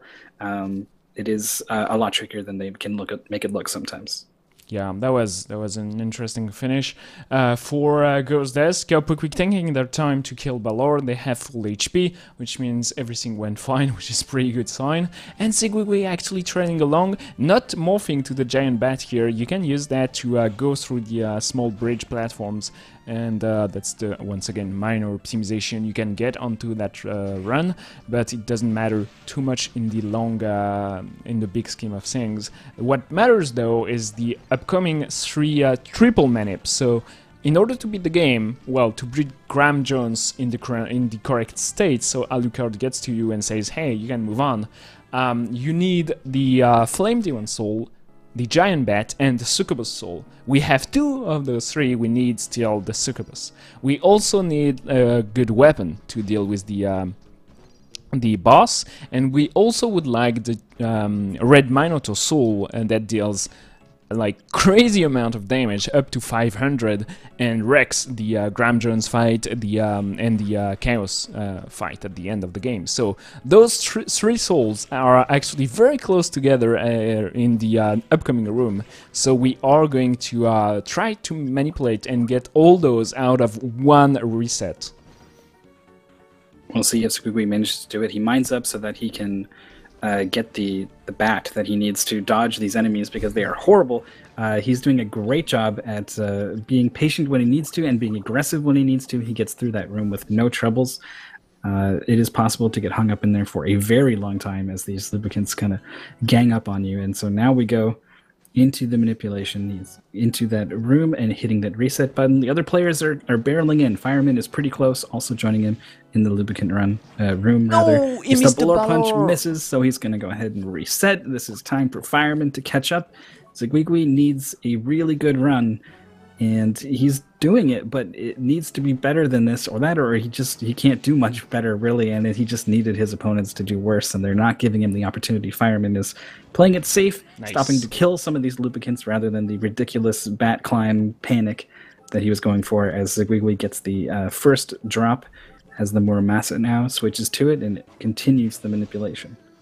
So, yeah, the category is any person glitchless, but Manip here doesn't show any glitch, so it's totally allowed. It's hard to forbid anyway, and being able to get all the drops you want, sadly, Zigwigwi not getting the Red Minotaur is going to have to go back and get this to the second Red Minotaur to drop the soul. That's going to cost them a lot of time. It's an incredibly tough manip. The second one, you have to kill the Red Minotaur and the Valkyrie in one hit, and then only get double hits like Fireman just did, with 2 whiffs in between and getting the correct pattern. So Fireman is off to a great start. Zigwigwi actually did go up and save where LF did not save 2 weeks ago, like I was saying, and I think it's a great choice. So Zigwigwi is going to have a very hard time to pass Fireman. Fireman is currently in 2nd place. Zigwigwi would need like to pass both Kerpukvik and Ghost Desk to get to top 2. So this is the last game. If you're just joining us, this is the final run for a 10 races, a long weekend, and Zigwigwi, Fireman, Kerpukvik, and Ghost Desk, only the top 2 for today will move on for the tourney. So it is scary for them, and it is a very important race right now. Both players on the left side of the screen setting up for the Graham Jones fight, letting loose with the Red Minotaur Soul that Zigwigwi had to detour to pick up because it is just so much damage. Look at those big, juicy, triple-digit numbers coming out of the boss. It's not even like 120, 130, it's 300 damage it is doing multiple times in some cases.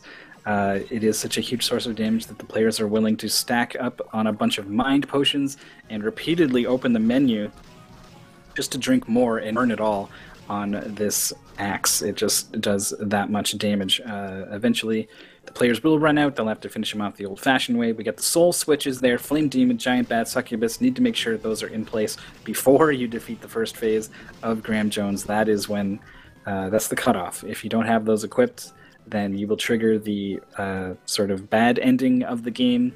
Maybe the worst ending is when you game over or something, but the ending that will end the game prematurely. It is not finishing the game in terms of our category that we're going to be playing today. Fireman got caught in a situation there where he couldn't stand up because he was going to get hit by the hands, but that laser was also going to zap him in the face. So he tanks that hit. He gets hit by a hand. The hand is probably the worst hit because it's going to knock you out of position to continue finding damage. Red Minotaur Soul for Kerpukvik, and reset sadly for oh no, Ghost Desk just saved. Okay, it's good. I thought he missed the drop, so but they're good. So Kerpukvik and Ghost Desk are actually like super close together, and Fireman just got the Graham Jones kill way before Zigwigwi. They still have to work on that a little bit. Here we go. So Fireman is going to pick up the Black Panther first, and And now on to the most fun part of the game, where you backtrack through the castle, but you have like pretty much everything you need to do so. You have that. It's awesome. It's just the best upgrade they could have made for backtracking through that giant castle. Yeah, I couldn't believe the words came out of your mouth. Like, the most fun part of the game where you backtrack, and it's like, but then there's a qualifier on that, and it's that you have this thing that makes moving so fun, just fun to move around. And then you stack on the hippogriff, which lets you do these ridiculous air jumps, and you can do them while you're doing the Black Panther, so you're just barreling around as a cloud of electricity and speed, detouring up to the top left corner of this castle area to pick up the Khalid Bolg. It's a dark elemental weapon that is going to help us very much against the holy element of the upcoming boss, Julius. He is a noble vampire hunter blessed by the powers of goodness, and so with that holy elemental, we're going to take him on as Dracula, kind of the opposite. Spoilers, Soma is Dracula. That's what finding those souls is all about. We're going to confront our evil nature and prove that we're more than just a vessel for Dracula and yada yada. But first, we're going to detour to pick up an extra item. The Vijaya there is going to be sold just for money. Lots of money required for all these mind potions that are going to go into powering that ridiculous axe. All the mind up, all the high potions, because we're probably going to be taking some damage as well. There's certainly a ton of damage that is very easy to take in the Julius fight. Yeah, the upcoming Julius fight is the hardest fight in the game. The boss has a lot of HP, 9,000 or 6,000. Yeah, it's split between like 4,000 HP for the first part and 2,000 HP for the second. So it's a long fight. You do not deal that much more damage compared to before because he has so much more armor. So that's why the Khalid Bolg, being the correct element, is so valuable. We've seen a little bit of shopping for Zigwigwi and Fireman, Kelpwick and Ghostdeath starting their backtracking, getting the hippogriff right now in the bottom right corner. Kelpwick still having to beat on Graham Jones. This should be done quickly. And the Julius fight is just there, actually. The end of the game is right next to where we were before going through the floating dungeons, but we could not get past the door that's closed. If you go here too early, you have that gigantic black wall that prevents you from going. We can say hello to the most fun-looking skeleton in the entire castle and enter the fight for Fireman. So there's a kind of a counter that you want to keep track of throughout this fight of 4 hits on Julius before you will stun him. And having knowledge of this makes you know that sometimes there are some attacks you don't need to dodge because you know that your attack is going to interrupt his and you're going to be safe to hit him and probably hit him again afterwards. The other big thing is you don't want to duck too early. The main thing he's going to do, if he's not jumping around or slide kicking or whatever, is he's going to use his whip on you, and it's duckable. So also you have enough range on the Khalid Bolg that you can attack back while you're ducking. It is a very favorable situation. But if you duck too early, he's going to duck and hit you down low, and that happens more often than runners would maybe like to admit. So avoiding that situation entirely is using the Black Panther the way Fireman is, dashing straight through Julius, usually manipulates him into using a whip on a location where you're no longer standing, and you can hit him from behind. But it's not going so well. He's taking a lot of damage, especially for using this Black Panther strategy, and this comes at the cost of not using something like the Death Soul, which is going to be hitting him constantly throughout the fight, tacking on a bunch of extra damage. So overall, not a great Julius fight for Fireman. Yeah, he's using the Balor Soul, and that deals a lot of damage, but that depletes your entire MP bar, and it's so easy to miss. And Zigwiri is actually getting a great fight, getting to second phase right now, so he passed Fireman on that first phase alone. And as we said, like it's a very important and significant fight. Julius is, like, if you are into the Castlevania lore, is one of the later Belmont is going to be the one that kills Dracula, and so far he is killing us pretty quickly on Fireman's screen. Like, this is actually bad for them, is losing a lot of time getting track of that counter of 4 hits, but the Black Panther should make the save way easier than it is right now. Julius using all those iframes all the time, making for a very annoying fight, and Zigwigwi is almost done, having very good on the a very good second phase here. Yeah, he is done with the fight before Fireman just starts the second phase. really losing a lot of time. There was a moment where Julius was just doing dive kicks left and right, and it just kept clipping Fireman in the head each time. It was really, must have been frustrating for him, so we'll see if he's able to recover. He is able to land one of those Balor punches that he whiffed a couple of. It's a big MP investment. You want to make sure that you hit those if you were going for it, and he did hit that one, so that is good. Not quite able to get on the other side of that projectile attack, the cross that comes out, one of the many attacks he gets in his second phase. They're cool. They're emblematic of the sub weapons from the original game, and there's a lot to that. But most of them are not as effective as what he was doing before with his jump kicks and his whip and stuff. So it is a welcome change for speedrunners trying to deal with his patterns most of the time, especially with Black Panther. You're just dashing through him anyway. So Fireman does finally get the kill, cleaned it up much better in the second phase overall. Ghost Death and Group Weak also on this Julius fight. Not quite sure exactly how far along they are, but they're doing well currently, and Zguigui is rocketing off towards the end of the game. I'd like to point out how well Qualifier is currently doing. They've done a fantastic job throughout the entire weekend, but their PB on Eye of Sorrow is 45 minutes, and they're keeping pace with runners that PB are about 40 minutes. So yeah, as we can see on screen right now. So Qualifier is just like doing a fantastic job going through all those games, and he's been like proving that he's clearly worthy of a grand final, so it's going to be pretty interesting to see how well the run ends, but I'm super excited for whoever comes first and second. Zguigui is almost done, but getting the high mind up here just for extra safety.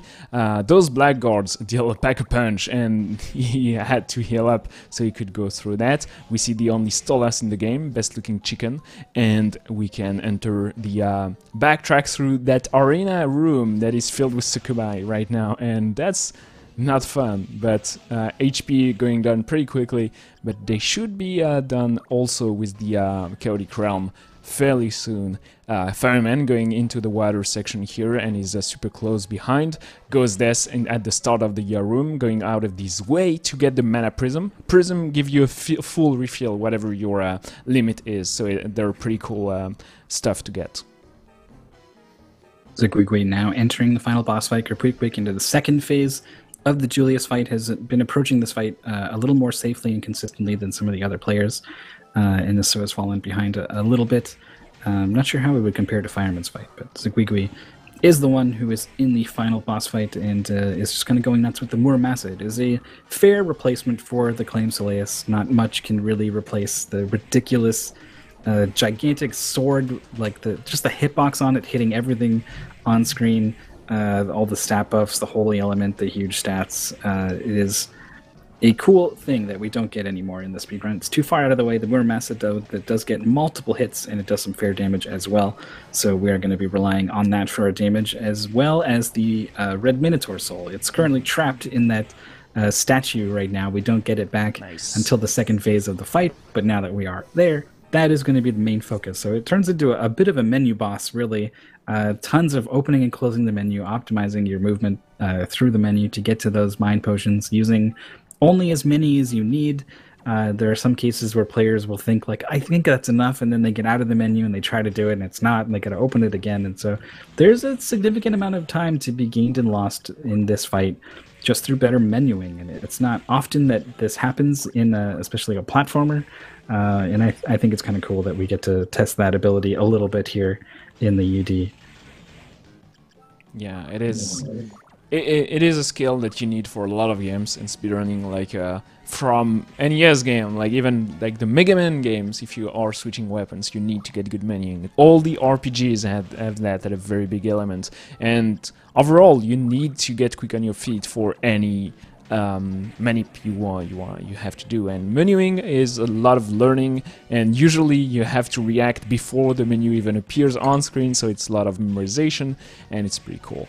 But the Chaos Orb should be done pretty quickly. Last mana up for Zguigui. He switched to the Creaking Skull. Very nice decision there. A few HP left. He held up before dying, and a couple of hits should do it. So that's a 40-15 or so for Zguigui. Very good final time. I'm not sure if that's going to be enough, but it did his best. Almost literally did his best. His PB is a 39-19, so Finishing within a minute of it is pretty good in a game as long as this one. The other players also doing quite well for themselves, and particularly Qualifier, like you pointed out. The PB that's 5 minutes behind is much less than 5 minutes behind these players racing through the chaotic realm as well. We'll see if they're able to finish strong and hold on to one of these top 2 places. I feel like they can. I think they're in a good position. Fireman is currently ahead of Ghost Death, both on the leaderboard. No, wait, I take that back. Wait, no, I haven't refreshed. He is, isn't he? He did well on trials, and he is at the top, actually. Well, no spoilers, but we'll see in just a little bit. As the math comes out on the leaderboard, Ghost Death also onto the second phase now, opening up that menu, letting loose with the axe. Fireman is done, so we'll see Ghost Death finishing in third, very likely here in Aria of Sorrow. It's a close ending between all those runners, actually. Like, it seemed very distant between all those players, especially Ghost Death losing a lot of time at the start, but like they caught up very quickly, actually. It is pretty impressive. After that Creaking Skull manipulation failed for Ghost Death, we saw them, you know, not losing heart at all. That they were doing very well. And we saw this lead start to shrink and shrink, eventually passing Qualifier, who is still struggling a little bit, finally finishing off the first phase.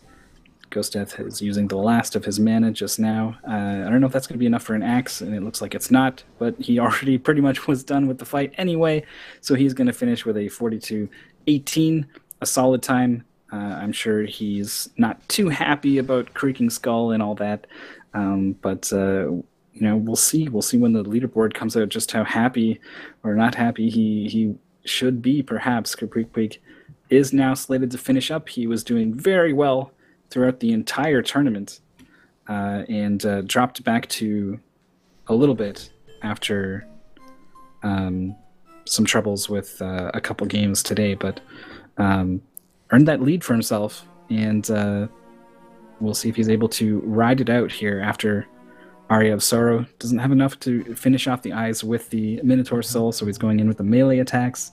And he did have a lot of MP, actually, so he could have saved himself a bit of trouble there, but going to work now. He's taking a lot of damage, but he has everything they need, so should be okay. This is nail biter for Ghost Death. Ghost Death were on the final last month, and they actually might not make it. I'm not sure between Fireman and them, and Qualifier might keep the first place. This is a long fight for them, but it still keep on going.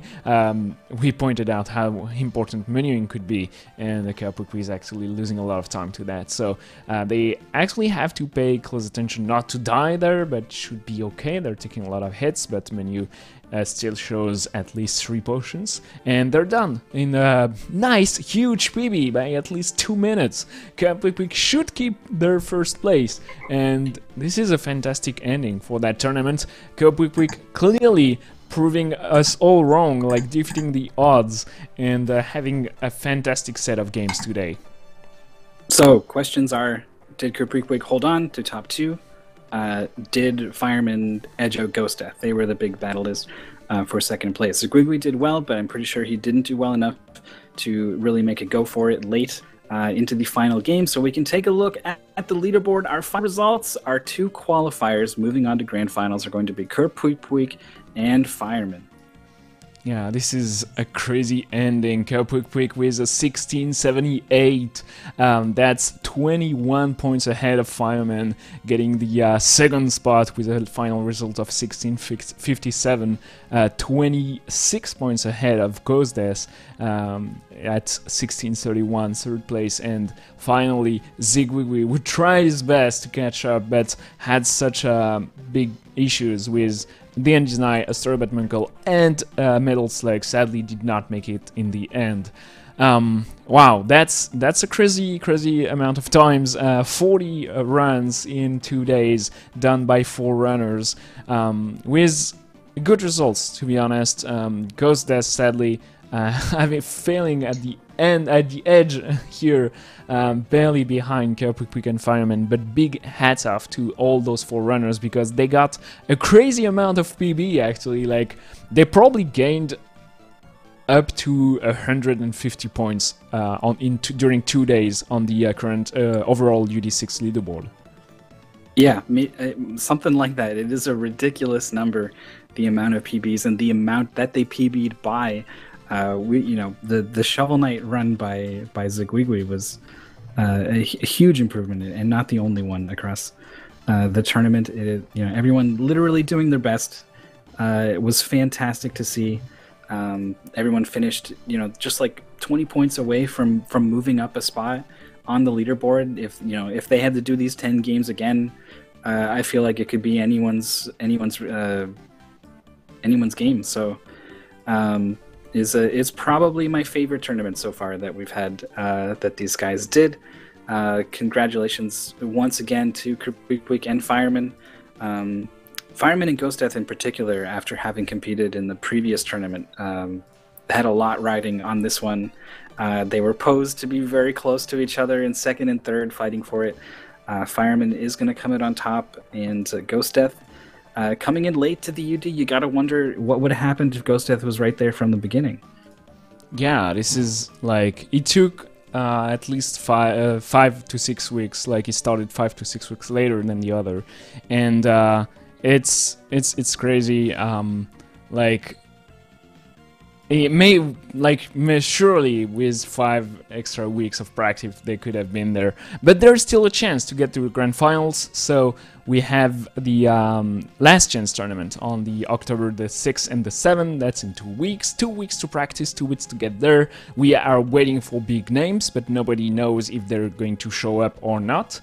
And nobody knows if the big names we're waiting for are going to perform as well during races. Like, I mean, if you haven't practiced in a tourney setting, you're probably at a disadvantage. Like, if anything happens to you, like, clearly the quick reaction Zigwigwi showed us today on Eye of Sorrow, that's something you have to practice in no reset settings, in race settings, and it's a skill in itself, so it's going to be pretty interesting to see. So we have 6 names: Devil Tifa, Brother Main, Cute Shadow, Skankoff, Quick and Fireman, and we are waiting for the 2 last ones for the grand finals that are going to happen on the 13th and 14th of October.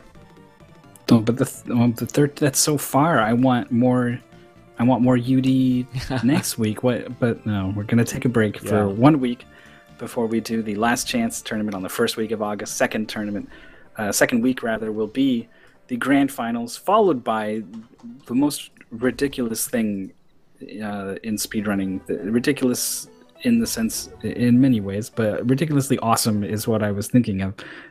Is a theater rented out.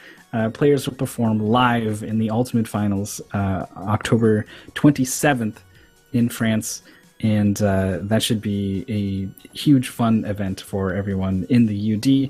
It's what things build up to in a lot of ways. There's a lot of things happening in the UD throughout the season, a lot of reason for players to come in and just play games and have fun. But that is the finale of the competitive aspect that we are all building towards, and it is something that Fireman and Quick, as well as the other names that you said, we'll be looking forward to battling it out for in October 13th. So I guess that is going to do it for our cast. I don't think we have an interview lined up. We're going to send it on out.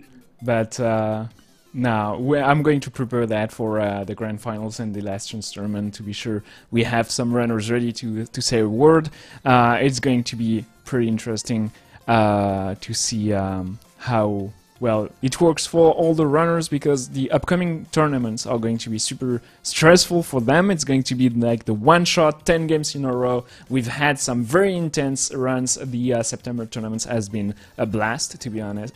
It's been amazing. All those runners are fantastic, and they've done an incredible job at actually running and practicing in between weekends, like, to get better. So it's been a pleasure. Thanks a lot for all the runners that joined in, and thanks a lot for watching. So we'll see you next time.